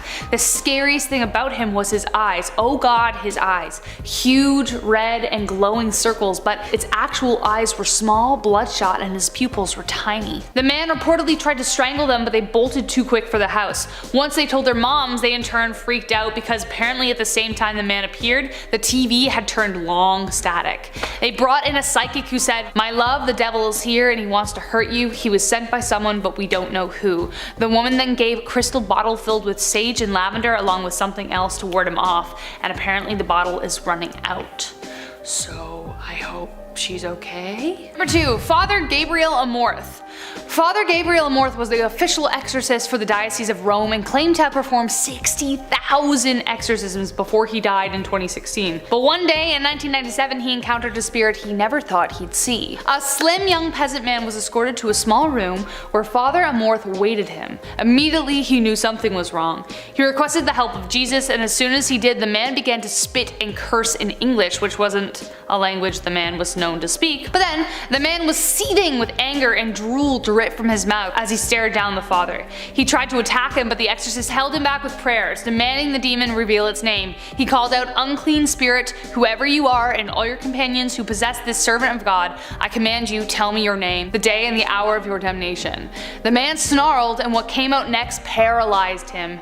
Dripping evil, the man said, "I am Lucifer." He continued fighting the devil with prayer, and the windows formed ice crystals as he did so. The man also bent backwards for 25 minutes, howling at him, then began hovering at 3 feet in the air. Was it him? We don't know! We just don't know, but it certainly sounds like it. Number 1, last but not least, we kind of have to talk about this because I think a bunch of people saw the devil here. Castle Huska is one of the creepiest places in the world, as it was specifically built to keep the devil inside. Legend says that the castle was built over a gateway to hell. From afar, it looks like a typical old castle until you get closer. The castle wasn't built to be lived in, as evident by the fake windows and doors. Though there is a way inside, people don't recommend you step foot in there. In 878 AD, winged beasts and half-human creatures spilled from the gateway and terrorized the people in the village. Somehow they held them off long enough to build the place, but they were still curious. When construction first began, prisoners in the village would be offered a pardon if they agreed to be lowered by rope into the hole. The first man to attempt it is said to have met the devil himself while he was down there. He was tied up and slowly lowered. After a few moments in the darkness, the man began screaming and begged to be pulled up. By the time they hauled him up, he looked as though he aged 30 years. His hair was white, his skin creased and speckled. They tried to discover what he had seen, but the man was incoherent and was later put into an insane asylum before dying 2 days later. Coming up at our number 10 spot, we have the Church of Satan. Well, if you grew up watching any and all Hollywood movies, then you probably are with me when I say maybe it's a good idea that these churches are banned. But despite how creepy and scary Hollywood has made these churches to be, the church states that they are not depicted in an accurate light. The Church of Satan is a church that was founded by Anton LaVey. The church does not believe in worshiping a literal, powerful, supernatural Satan. In fact, they reject people that believe in this, and they refer to themselves as skeptical atheists, people who question everything. They describe their church as an underground cell system of individuals who share the basis of our philosophy, they say. The Church of Satan isn't banned everywhere. In fact, it is quite strong in the USA. But in Canada, for example, it has been banned. But like many banned religions or banned practices for centuries and centuries, people always find a way to still do whatever they want. In our number 9 spot, we have the Okinoshima, considered a place of worship. Okinoshima is actually a forbidden island that is considered sacred land. Forbidden to all women, that is. Yeah, we're in the 21st century, but yep, there's still some places we can't go to. Wild. Only priests, researchers, military, and the media are allowed on the island. Interesting combination. Apparently no one is allowed to speak of anything they see on the island. It is that secretive. You would think that they maybe wouldn't want to invite the media to the island then, but people are strange. The island is off the coast of Munakata in Japan. The islanders are said to worship the kami, which are spirits that are venerated in the religion of Shinto. It has several spiritual traditions, including a ritual purification. This must be performed by undressing and bathing in the ocean. Archaeological evidence suggests that religious rituals have been performed there since the 4th century. So interesting. Too bad I could never go there, because the idea of getting to see such a spiritual place is such an exciting thought.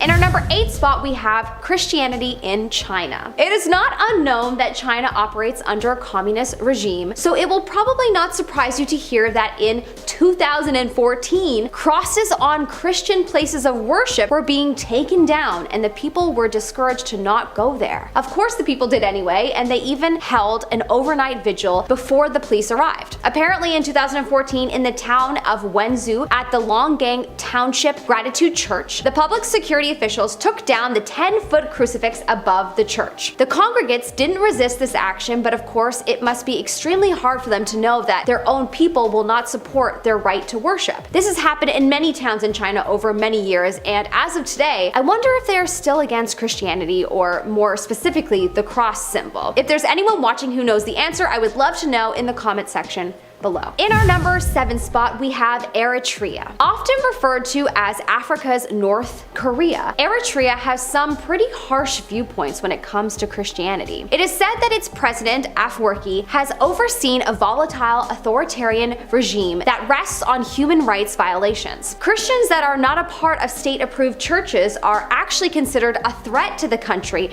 and an agent of the West.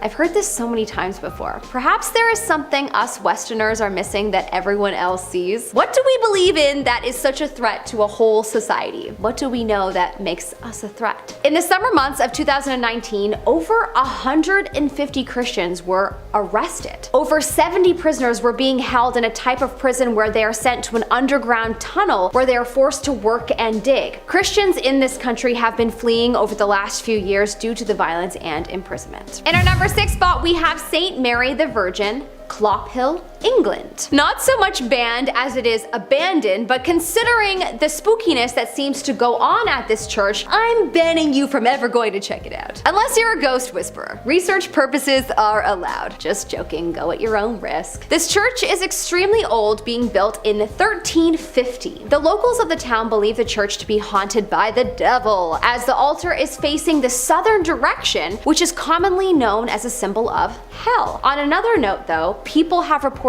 ghost hauntings and satanic presence in the church, so perhaps it is the entrance to hell. Regardless, people are told to be weary of the church, but I'm sure teenagers still go there and hold seances. I would. In our number 5 spot, we have the Church of Mary of Zion. This isn't a church that is fully banned, but it does have a part of it that has been forbidden for centuries. This is a church that claims to hold the Ark of the Covenant. The Ark of the Covenant, or otherwise known as the Ark of God, is a very sacred relic of the Israelites. The area that it is being held in is banned and forbidden to any regular person. It's apparently kept in this church in the city of Axum, but there have been rumors that it was moved. Regardless, it is extremely guarded, and the monks that guard the treasure have been trained to kill with their bare hands. Okay, yeah, that's terrifying. They just sound like FBI agents. I bet they are, just dressed as monks. Anyways, the secrecy around the object has made it hard for archaeologists to confirm that it is indeed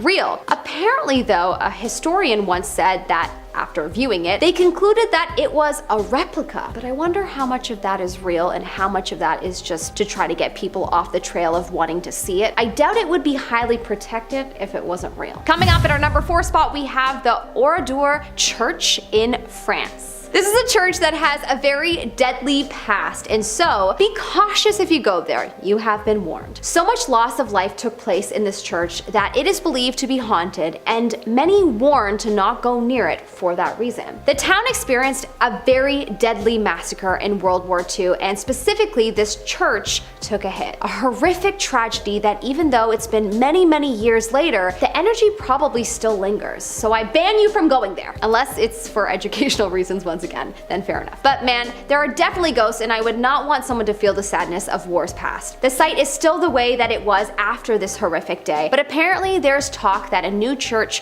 will be built on the grounds. A lovely thought, but I bet you it won't get rid of the ghosts. In our number 3 spot, we have King James VI and First. Known as King James VI, King of Scots, and King James I of England and Ireland, he ruled from 1603 to 1625. England and Scotland were considered sovereign states, and yet he ruled both of them. Being the son of Mary, Queen of Scots, and just being a king in general, you can imagine the pressure that was put on him. He came across many religious challenges in his reign, and it was his decisions that led to a wave of anti-Catholicism. He might have been baptized Catholic, but he eventually became Presbyterian and then leaned Anglican during his reign. He enforced strict penalties to practicing Catholics, despite the fact that he said he would allow them to practice as long as they lay low and be quiet about it. He put policies in place that aimed at only punishing a few Catholics instead of creating massive bloodshed, with the goal to hopefully motivate practitioners to leave the country. People still practiced in private though, including one of James's friends, the first Earl of Northampton, Henry Howard. In our number 2 spot, we have the Vatican Archives. Okay, not a banned church per se, but a banned church library, filled with secrets, lies, and church documents for centuries. Arguably a church of knowledge than just a regular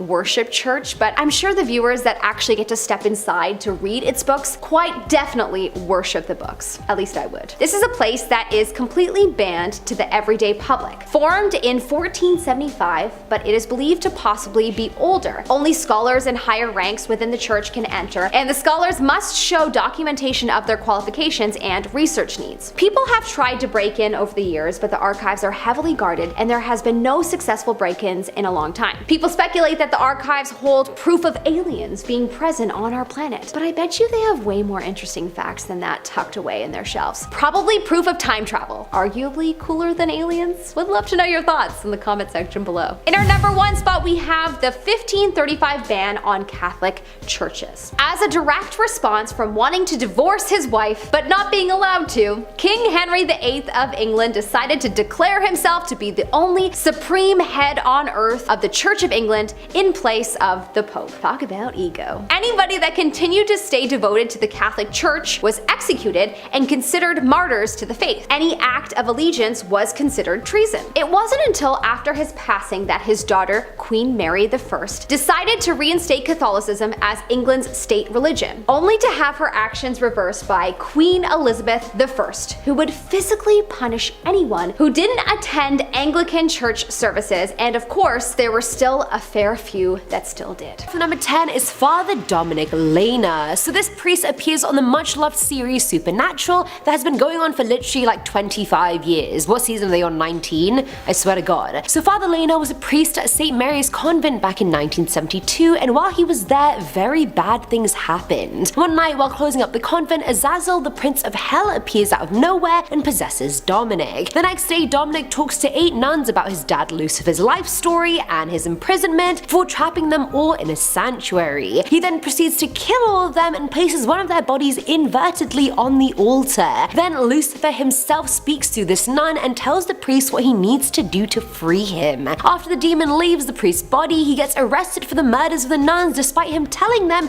he was possessed when the whole thing happened, like it can't be me. And the police were like, oh yeah right, sure you got possessed, bud. Coming in at number 9 is Padre Pio. Saint Pio of Pietrelcina was an Italian priest, mystic, and now saint who had numerous violent battles with the devil, many of which left him physically wounded and bleeding. One night in 1906, he heard footsteps coming towards his room, and he thought it was one of his friends, so he called out to them, but then soon realized no sound was coming out of his mouth. No matter what he did, he just couldn't speak. He then saw a huge menacing black hand with smoke coming out of his mouth on a window ledge nearby. The dog came into his room and said, "Him it is him," before vanishing. Other encounters involved him being dragged from his bed, being thrown around his room, being spat on. One time he was even left with 3 broken ribs. And Satan would come to him in different forms, like a black cat, as young provocative girls trying to test his celibacy, as his own superiors, or worst of all, in sacred forms. Now what made him such a huge target for Satan was his work as an exorcist. It was said the second possessed people saw him, they would go ballistic, cursing at him, doing God knows what, and just before leaving their body, Satan would say, "Father Pio, do not steal the bodies from us, and we will not bother you." Another attack in 1964 left him with a critically injured spine and various cuts. So no, the priest himself wasn't possessed, but he was Satan's biggest target for possession, which I think counts. At number 8 we have The Rite. This one comes from the 2011 supernatural horror The Rite, which is based off the book of the same name. In the movie, the protagonist Michael decided to leave the seminary after its completion because of lack of faith. Father Matthew, his superior, thinks Michael could be a great priest and tries to talk him out of it, claiming there's such a huge rise in demonic possession cases and that the church really needs more exorcists. So Matthew decides to take an exorcism course at the Vatican, where he meets Father Xavier, who introduces him to an exorcist called Father Lucas. Now I know I just mentioned a lot of father people, but it's fine, you don't have to keep track of all of them, just Father Lucas. He meets Lucas at his home, and one of his patients is also there, a 16-year-old pregnant girl called Rosaria. She had been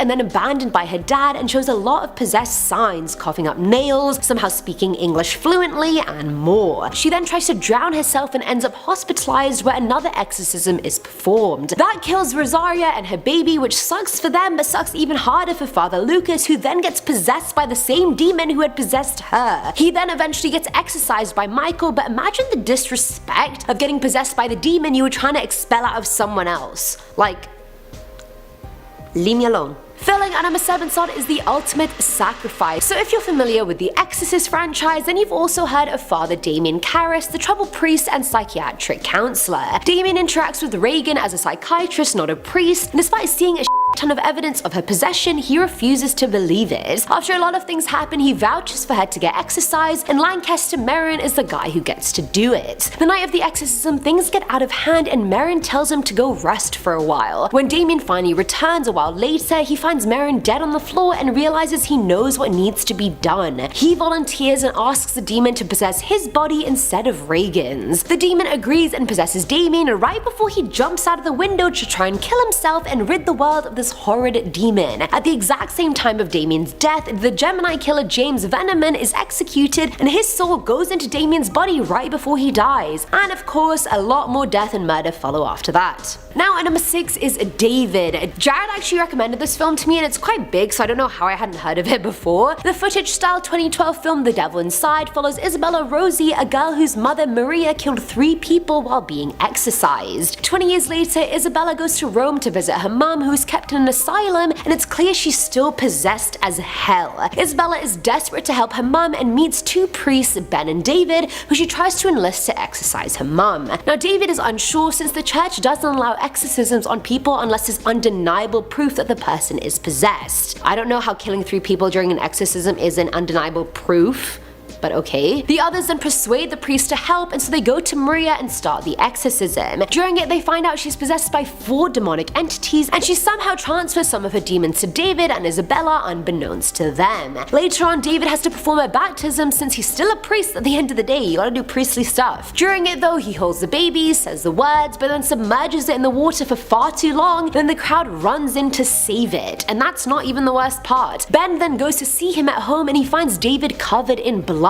Ben then calls the police. I don't know why he thought they'd help, but they come and David gets his hands on one of their guns and ends up shooting himself. Coming in at number 5 is Cardinal Patrick Henry Rourke. Now I remember watching Sin City when I was younger and not knowing what the hell was going on. It seemed very cool. I was just utterly clueless on everything that was going on. Like, really. It was just black and white and it was very cool. Now in the first family, the Rourke family is this powerful dynasty in town that essentially gets away with everything. The dad is the senator, the kid, Rourke Jr., is a bloody serial killer, so this family is a lot to handle. When Rourke Jr. is out there killing people, Marv is trying to figure out who's doing it. While investigating, he has time to sleep with Goldie, who then gets murdered that night while he's asleep. Angry as hell, he finds out it was Cardinal Patrick Henry Rourke who arranged for her murder, and so he confronts him and finds out the truth, regrettably. The Cardinal tells him that he and his ward Kevin killed the prostitutes and then ate them in order to consume their souls. Now, I'm sorry, but any Cardinal who's killing and eating people is definitely possessed by some kind of darkness. At number 4 is Father Kinley. From the 4th season of the popular show Lucifer comes the much hated Father Kinley, a priest who serves with the International Association of Exorcists. Chloe essentially meets Father Kinley in an attempt to send Lucifer back to hell, all the while telling Lucifer that they're a team. Girls, am I right? We're going to snake you. Either way, she then has a change of heart and tells Kinley the plan is off, but Kinley goes to Lucifer anyway and tells him of Chloe's peak anime betrayal. Upon further investigation, Chloe and Lucifer find out that the series of murders that had been happening as a subplot were orchestrated by Father Kinley in an attempt to expose Lucifer as the devil. Now his ass goes to jail and he's excommunicated. He's later kidnapped by Eve and he keeps telling her she should take Lucifer back to hell and then attempts to murder her. She then kills him and summons the demon Dromos and puts him inside Kinley's body. So now we have Father Kinley, RIP, being possessed by Dromos, who's killing other humans so his brother can possess those bodies. Like, I've seen a few episodes of Lucifer on the plane, but it sounds pretty eventful, I'm not gonna lie. Filling at number 3 slot is Reverend Peter Shane. This one actually got me really intrigued in a messed up sort of way. So in the 1984 erotic thriller Crimes of Passion, we meet this fashion design house owner called Joanna, who moonlights as a prostitute named China Blue. Now one of her clients happens to be Reverend Peter Shane, a holy man who visits peep shows, does drugs, preaches sermons, and violates his celibacy on a daily basis. He claims he sees China because he has this need to save her. As the movie progresses, the Reverend gets even more psychotic. He starts carrying a sharp metallic toy in his bag and stalks Joanna. He watches her through a peephole, he sets up a shrine dedicated to her. At this point, everyone knows he's off the rails. Joanna then tries to tell him she doesn't want to see him anymore, but he follows her back home and for some reason begs her to kill him. Now I know Reverend Shane wasn't explicitly possessed by a demon, but most other priests would think his battle with his own demons was clearly lost. He's stalking a woman, he's on the verge of killing someone, like this dude is possessed by something bad. Now at number 2 is Pope Sergius III. Now Now this dude was the Bishop of Rome and the ruler of the Papal States. He succeeded by apparently murdering his two predecessors, Leo V and Christopher. If that wasn't horrendous enough, he was also having an affair with this teenage noblewoman called Marozia, who happened to be his cousin's daughter. But that's a whole other can of worms that I'm not going to open. The two ended up having an illegitimate child called John, who went on to become Pope John XI. Italy was not doing well economically, societally, and the people wanted to use the papacy for money. Top jobs in the Vatican started being auctioned off like nothing, and the papacy started entering its dark century under Pope Sergius. Like, do I even have to mention everything that's wrong with this pope? I don't think I do. And finally, at number 1 is Pope Boniface VIII. Born in 1230, this pope was apparently so evil that Dante personally reserved a spot in the 8th circle of hell for him. There were so many disputes about his election, and those disputes manifested in a battle taking place in the Italian city of Palestrina. He oversaw the utter destruction of the city, like he literally ordered a plow to be driven over it. Nothing but rubble was left. He massacred the town and killed a lot of people despite having promised them they'd be safe. They surrendered, which they did. And don't even get me started on his celibacy, because he would have a menage a trois with literally everyone he met. Once he even did it with his mum and her daughter. His personal favorite was young males, however, no surprise there. That is This guy was just a complete douchebag, and no, he wasn't possessed by a demon, but clearly he was possessed by Satan or a Roman Emperor Julius Caesar based on his actions. In at number 10, this creepy video was captured at the Lincoln Cathedral in England. First of all, the exterior of this church looks like it could be the set of a horror movie, and what possessed this person to go to church at night? I have no idea. Well, it's a little bit too dark and windy for my liking. Well, things took a turn for the worst when they stumbled across this. Well, take a look for yourself.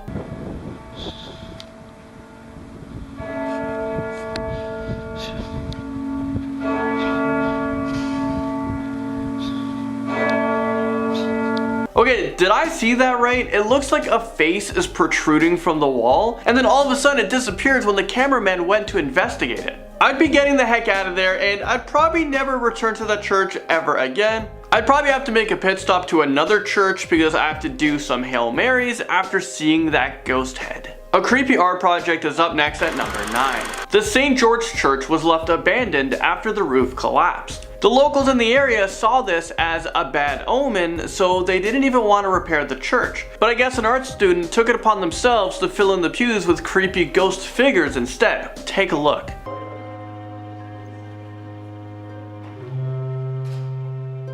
Okay, this is not okay in my books. Actually, this might be the scariest art project that I've ever seen. I feel like if the church wasn't haunted before, well, it definitely is now. A shadowy figure is up next at number 8. This extremely scary picture was taken inside of a Catholic church somewhere over in Poland. Everyone there was celebrating a first communion, but the party was crashed by the shadowy figure who was seen creeping between the aisles. It's quite possible that this is just a result of a camera malfunctioning, but the thing is, are you willing to bet your life on that? I know I'm not. Insane insect infestation crawls onto our list at number 7. I get it, sometimes older buildings have an insect problem. You might see the occasional ant or centipede. You know, I can forgive that, but what I can't forgive is this.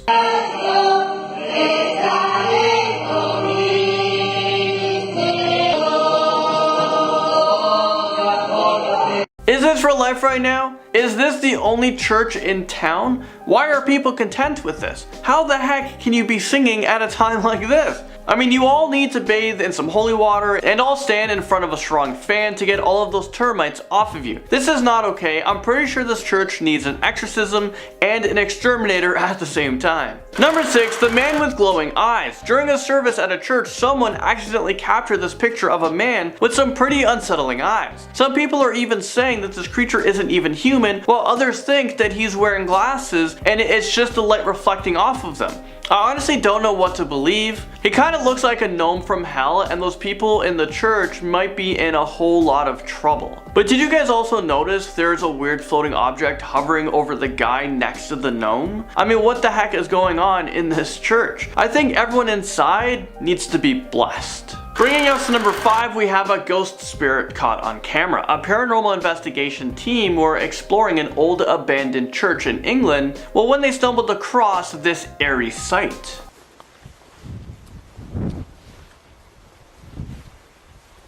Okay, let's play that again, but in slow motion. As you can see, a ghostly figure passes by one of the windows, and it looks like they're wearing a long white dress or robe of some sort. This church dates back to 1135, so it's very possible that it's had its fair share of scary ghost encounters. Next up on our list, number 4, we have a Jesus statue caught moving. Okay, pay close attention to the statue's eyes, because what I'm about to show you guys is gonna happen pretty quickly.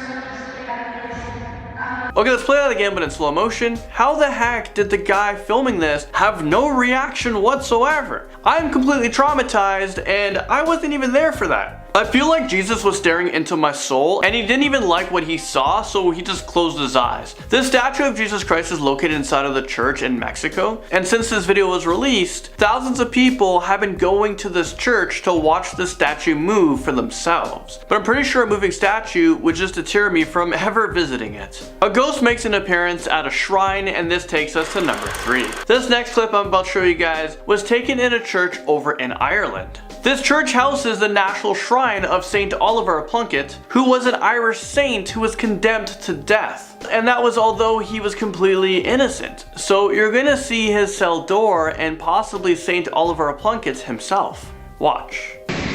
This is the door of the cell in Newgate Prison, where St. Oliver Plunkett was in prison for 8 months. He's a very interesting figure, because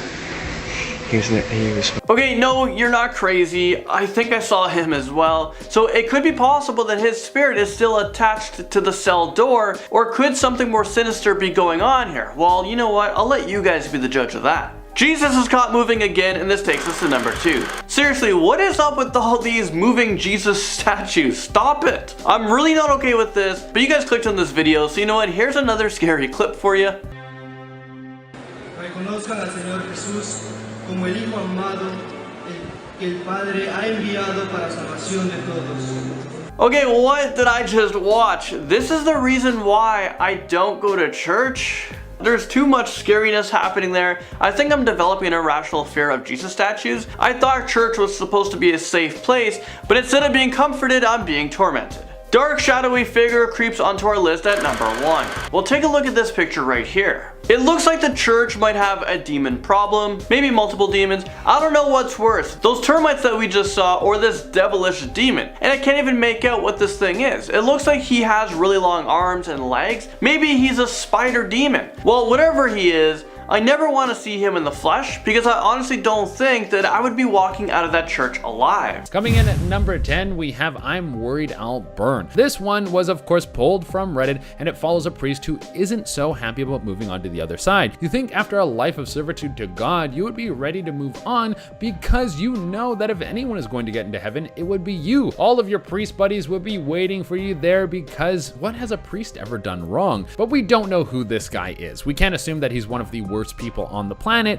and that's why he was worried about dying. This could have been because he was just a perfectionist. Maybe he was one of the best priests of all time, but just slipped up a couple of times due to human error, and because of his perfectionist attitude, he was worried that God wouldn't let him in. I mean, I don't know what the rules are about getting into heaven. It would seem that depending on who you pray to, it can be a lot easier. That's what I'm looking for in religion. I want a pretty lax policy on how you get into heaven, and you have to let me eat as much cheese as I want. Those are the only 2 things that are really important to me. Coming at number 9, we have faith isn't everything. I mean, that's a pretty good message to send out to the world before you go on to the other side. Giving up your life to something can be a fulfilling thing to do no matter what the situation. It can give you purpose and something to chase, and in the end you might get really good at that thing, but you have to open up your life to other things. Apparently there was a priest on his deathbed and he wanted to get something off his chest. I guess after spending your whole life chasing one thing and then looking back on everything that you did, you might be a little regretful. Maybe this dude wanted to spend some more time with his family and friends, or there was a love that he let slip away because he was too caught up in the church. I don't know, dude. I have never been to church, so I don't know how much time it can take out of your life. It would seem like for some people, it consumes their whole life. Coming in at number 8, we have a life without love is false. Sort of rolling off our last point with things that a priest could say to help bring more happiness into your life, we have a dude who said that life without love is false. Now, what does that mean exactly? Is he talking about a very specific kind of love, like getting married, or does he just mean having love for all the people around you to make sure that you are constantly spreading kindness? Well, the thing is with a lot of these last word statements is that we never really know what these people want or what message they were trying to send out, because before you know it, they're gone. And frankly, this one isn't scary if you look at it from the angle of someone who's trying to tell you to love one another with his last breath. But if you look at it from another angle, it might have been a sad old man who didn't have enough love in his life, and now he's warning the people around him not to make the same mistake. Coming in at number 7, we have simply pray. A priest was told by a doctor that he would most likely pass within a few days. As he was laying in his bed before the Grim Reaper came to give him a visit, he had many people come through who wanted to say goodbye. When they would ask him questions, or even when they would say how much they were going to miss him, he would always say the same thing: simply pray, which is a very peaceful thing to say before you move on. I feel like that would give people a lot of clarity as to what they need, because people would be coming to you in your final moments and they would want some sort of relief from their grief. But in reality, you don't have the power to give them that. That power is within them. So the only thing you can really do is tell them to pray and find peace with your final moments. Coming in at number 6, we have never make love. Now, these weren't the exact last words of this priest, but I don't think you can say what he actually said on YouTube, or else we would get demonetized. There was a priest who wanted to spread out to the world with his final breath, his last confession, the last thing that anyone would ever hear from him, that there was no time you should ever have carnal knowledge of another person. I mean, it seems a bit extreme if you ask me. I mean, even if you're the most religious person in the world, even if you're one of the most hardcore God lovers that has ever walked the earth, you know that you need to make hanky-panky sometimes, because if we didn't, there wouldn't be anyone left on the planet after a few generations. I think this dude might have been trying to finish his sentence, but he didn't have the strength. Maybe what he meant to say was never make love without taking a shower first. Even though I don't agree with that, sometimes you gotta flow with the moment, baby. Coming in at number 5, we have I took a life. Geez, this would be something where I wouldn't know how to act. It would be a very awkward moment, and I'd probably just be doing that shifty eye thing when you're looking around like, oh, is everyone thinking what I'm thinking? I would just be looking around the room to see how everyone else would be taking in this information. I hope that I wouldn't be the only one who felt like he didn't know how to respond. But this came way of Reddit, of course, and the writer of this point said that apparently they were next to a priest right before he passed, and the man just started crying and saying that he caused someone to die. He didn't say how, he didn't say what happened, he just was sort of distraught and freaking out. People in the room were trying to calm him and ask him what happened, but before you know it, the man was gone from this plane of existence. And everyone in the room was just left there sitting and wondering if what he said was true, or if he was just having an episode before he passed on. Coming in at number 4, we have A Secret Life. This one stirred up a bit of a fuss in the comment section of this Reddit post. The responses were all over the place. Some people thought that this could have meant the priest secretly had a family that didn't know he was a man of God because they weren't supporters. Some people thought that this could have meant that he was secretly gay and didn't want his followers to know because he knew that they would disown him. I really have no idea what the final verdict on this was, but it might be the most mysterious one on this list. Coming in at number 3, we have I had an affair. I don't know what all the rules with being a priest are, but I'm pretty sure that you aren't allowed to get down and dirty with anyone.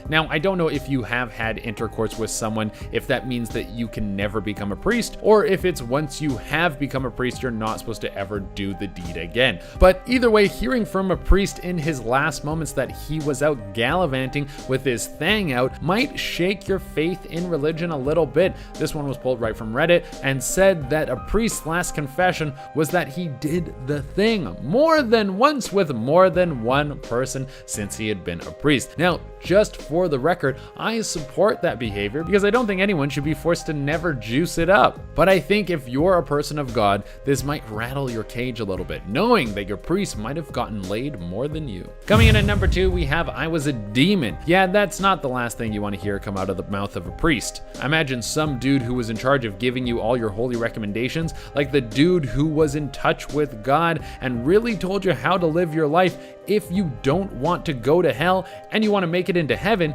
you find out that this guy had been a demon the whole time. That is a very Scooby-Doo moment. That's like finding out the dude who tells you what Oscar movies to watch has actually only ever seen the Fast and the Furious movies. Mind you, those are great movies, but I wouldn't call them the most highbrow entertainment. But what would you do if the last thing a priest said was that he was a demon? Would you think that this was just his last brain fart? Like maybe he's gone mentally ill in his last moments and he was actually hallucinating? Would you think that he was telling you the truth, that someone from hell hell was able to get deep into the church. Would you think that this was all a prank? I mean, if you're going to die anyways, pulling off one final prank would be kind of funny. Or do you not believe in religion at all and you wouldn't really care? Let me know in the comments how that one made you feel. And coming in the number 1 spot, we have I stole from people. Now, this one is a little bit more concerning than the rest of the list because we have a little more information. Apparently, this priest's last confession was him talking about how the church he had worked for had been stealing from the people. Let me break it down for you so you know what he said. He said that the church he had worked for was taking money from his people to improve the church, but those improvements never came. The money was all being pocketed and never went to making the house of God a better establishment. Now, I don't think anything bad happens to you when you're a person of God who donates and then finds out that the people who have been taking the money are using it for something nefarious. But if you're the dude who's at the head of the church and you've been pulling something like this off the whole time, well, then things might not be looking that bright for you on the other side. Number 10, George Lukens. Coming up first on our list is our oldest entry, one George Lukens, dating all the way back to the 17th century, back when there was just more demons around in the air and everybody was exorcising each other. George was possessed by an evil spirit named Yatin Demonica, causing him to behave, well, oddly. He was speaking backwards, speaking in tongues, making inhuman growls, and generally behaving like a guy who had a demon in his throat. He tried to see doctors, but found that it wasn't much help, and thus sought out the clergy, who sent 7 priests to tend to such a demon. The reverend leading them was afraid of the creature inside of George, fearing that he wasn't prepared to deal with such a demonic threat, and as such, he was accompanied by an entire group of priests to tend to Lukens. He was calm throughout the entire procedure, and they thought that they had vanquished the spirit inside of him and everything was hunky-dory, but for the rest of his life, George Lukens would complain about supernatural occurrences happening to him all the time. Perhaps you can never truly wipe the slate clean. And my friends, if you like what we do here, why not click through, spend the rest of the day watching scary, cool videos, and toss a subscribe our way. You won't regret it. Number 9. Anna Eklund. The next one was made into a movie, alongside most of the ones on this list. I didn't know there was such a market for exorcism movies, but I guess there is. This story is by no means a pleasant one, but did you really expect that from a video about exorcisms and demons? Anna's father preferred to keep things in the family, so to speak, and after repeatedly rebuking her father's illegal advances, Anna Eklund started to show strange changes in her behavior and health, although she was perfectly healthy when examined. Thus, she was taken to be exorcised. In 1912, she was exorcised for the first time. Shortly after, her father's secret lover, who was a black magic practicing witch, cursed Anna. There is so much going on in this story, and I feel like I need a lot more than a single minute to talk about it. I hate when my father's secret lover curses me. I hate when that happens. From here, Anna fell back into a state of supernatural disarray and was taken back to the convent, where her body revulsed upon being near sacred ground. She became swollen and heavy, weighing down the bed she was laying on. The priest believed this was the physical weight of the spirits inside her, and believed that the spirits inside her were the lost, damned souls of her father and his mistress. After 23 brutal days, the priests finally managed to wrestle control and free her from their torment. Number 8.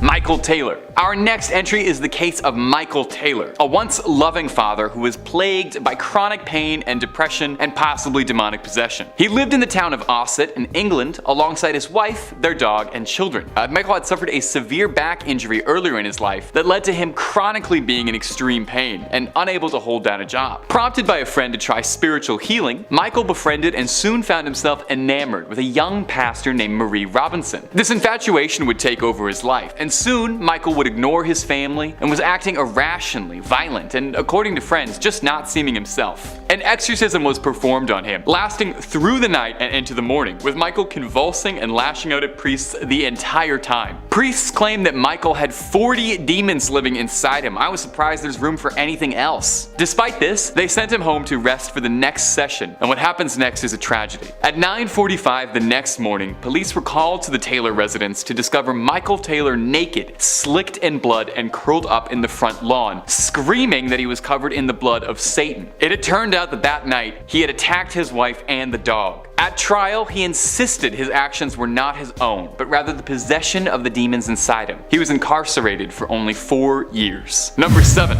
Gina. More than a few exorcisms on this list have served as the inspiration for big budget Hollywood movies, but this is the only one that was broadcast on a TV channel for everybody to see. Reverend James Labar oversaw the exorcism of a young woman named Gina, who is believed to have been possessed by the devil. The Reverend was quoted as saying, "We thought it was important for people to understand that the devil does exist, and most important, that the church has a means to help." This was certainly not without its controversy. Many detractors both in the church and outside of it said that it was sensationalizing and exploitative of the young woman who, if she really was suffering from problems, mental or otherwise, she probably would have done a lot better without a camera crew pressed up against her filming her most private moments. It was described as being medieval, propping up a mental patient for the entertainment of masses on a Sunday. And in actuality, the woman was a mental patient and was undergoing treatment at the time for psychotic episodes, although her family believed her problems were supernatural in nature. In the end, the church declared the exorcism a success and said that while most of the evil had been driven out of Gina, she was still plagued by psychological problems, and in the Reverend's own words, she is up and about but not well. Surely being part of a televised exorcism had nothing to do with that. 6. Marcicia Corici. What would happen when a member of the cloth gets possessed? We don't usually hear about stuff like that, like nuns and priests. Well, in the case of Marcicia Corici, that's exactly what happened. She was a member of the convent, a nun living in Romania, when she was thought to have come under possession of a hostile demon that had taken up residence inside of her. She believed that she had heard the demon speaking to her at all hours. Initially, she was treated for schizophrenia, but when priests found that it wasn't enough, they decided an exorcism was in order. She was restrained after she refused to drink holy water, which makes sense. I've never tried it, but I bet it doesn't taste great, demon or no. She was bound to a cross, gagged with a towel of holy water, and kept without food or water for 3 days in the church's basement. Unsurprisingly, she would die from this. The priest who led the exorcism pleaded that he was innocent in his involvement with Marcicia's death, as he was simply trying to remove spirits from her as God intended. I get where you're coming from, but isn't the point to remove the spirits so she can go on living? In the end though, her official death was ruled that it was an overdose of adrenaline after she was taken to the hospital. Number 5. Gottlieb Dittus. Gottlieb Dittus, beside having one of the most fun names a human can say, was the subject of an exorcism in the late 18th century in Germany in a small village. And yeah, I was kind of surprised that Gottlieb was a girl's name too. Miss Dittus lived a quiet life with her siblings in the family home until she started to experience paranormal activity during the dark hours of the night. Scratches across the floor appearing out of thin air, furniture being dragged around seemingly by nothing. Miss Gottlieb told a doctor as well that she was having vivid nightmares where she was visited by a demonic spirit of an old woman holding a baby in her arms, you know, normal everyday stuff. Gottlieb moved to stay with a cousin, but the paranormal activity would follow her, leading one Reverend Blumhardt to take it upon himself to free the woman of the evil energy lying dormant inside her. The exorcism was pretty brutal, even by exorcism standards, which are not nice. Reports say Gottlieb vomited sand, glass,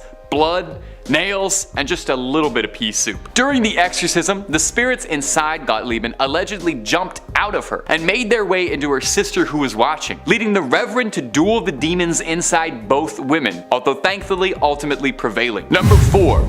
Clara Germana Kelly. In 1906, in the town of Natal, South Africa, an orphan named Clara began to experience bizarre happenings that no one could explain. Overnight, she was speaking fluently in languages she'd never heard before, and this was a good 100 years before Duolingo even happened, so no one knew how she could know this. It was also said that she could know things about people that she shouldn't possibly, intimate secrets, very personal details. And these are both pretty odd, but it was also reported that she would levitate in the air sometimes, so, you know, that's pretty weird too. A nun at the orphanage reported that her body would turn rubbery and she would move across the ground like a snake, showcasing surefire signs of possession. A pair of priests attempted an exorcism that lasted for days. Clara would lash out at the priests and even tried to strangle one. It took 2 full days of constant bombardment, prayer, and holy water, but eventually, allegedly, Clara levitated from her bed and then fell back down and was free from the control of the spirits. Number 3. Arne Johnson. Now these last 3 are all our big budget famous exorcism cases cases, and kicking us off is the case of David Glatzel and Arne Johnson. If you're a big horror buff, you might recognize these two from The Conjuring, The Devil Made Me Do It. But the real case is scary enough, they barely needed to change anything for the movie. The son of the Glatzel family, David Glatzel, began to complain that he was being harassed by an old demonic man that only he could see that would threaten him. The nervous family contacted the church and eventually got in contact with the famed demonologists Ed and Lorraine Warren, who attempted to exorcise the boy. They were successful, but one of the demons inside of David allegedly made their way into Arne Johnson, the boyfriend of David's sister. Johnson would then go on to violently attack his landlord with a pocket knife, and upon arrest, he insisted that it was the devil inside him that made him do it, and he was completely out of control of his actions. Eyewitnesses would say after this, Arne would growl gutturally and act irrationally and just wasn't himself. Could it have really been the spirit of a demon that drove him to commit such heinous crimes? I haven't actually seen the movie, but maybe they shed more light on this than that. Number 2. Anneliese Michel. This case is Anneliese Michel, which is made famously into the exorcism of Emily Rose, and it's not a particularly happy tale, I will warn you. Michel was suffering from severe mental health problems and was staying at a psychiatric hospital. From here she developed a strong resistance and intolerance to any sort of Christian symbolism, convulsing upon seeing crosses, and claimed to hear voices of demons. This led her family to believe she was being possessed, who contacted priests and demanded she be exorcised. Anneliese's case was famous for how long and brutal it was. Anneliese was restrained and exorcised for hours on end for months. Over the span of 10 months, she was exorcised 1 to 2 times weekly for hours on end. Near the end, she stopped eating and drinking entirely. Anneliese would pass from malnutrition and starvation. In the end, her death was ruled a negligent homicide, and her parents and the priests who performed it were charged for their misdeeds.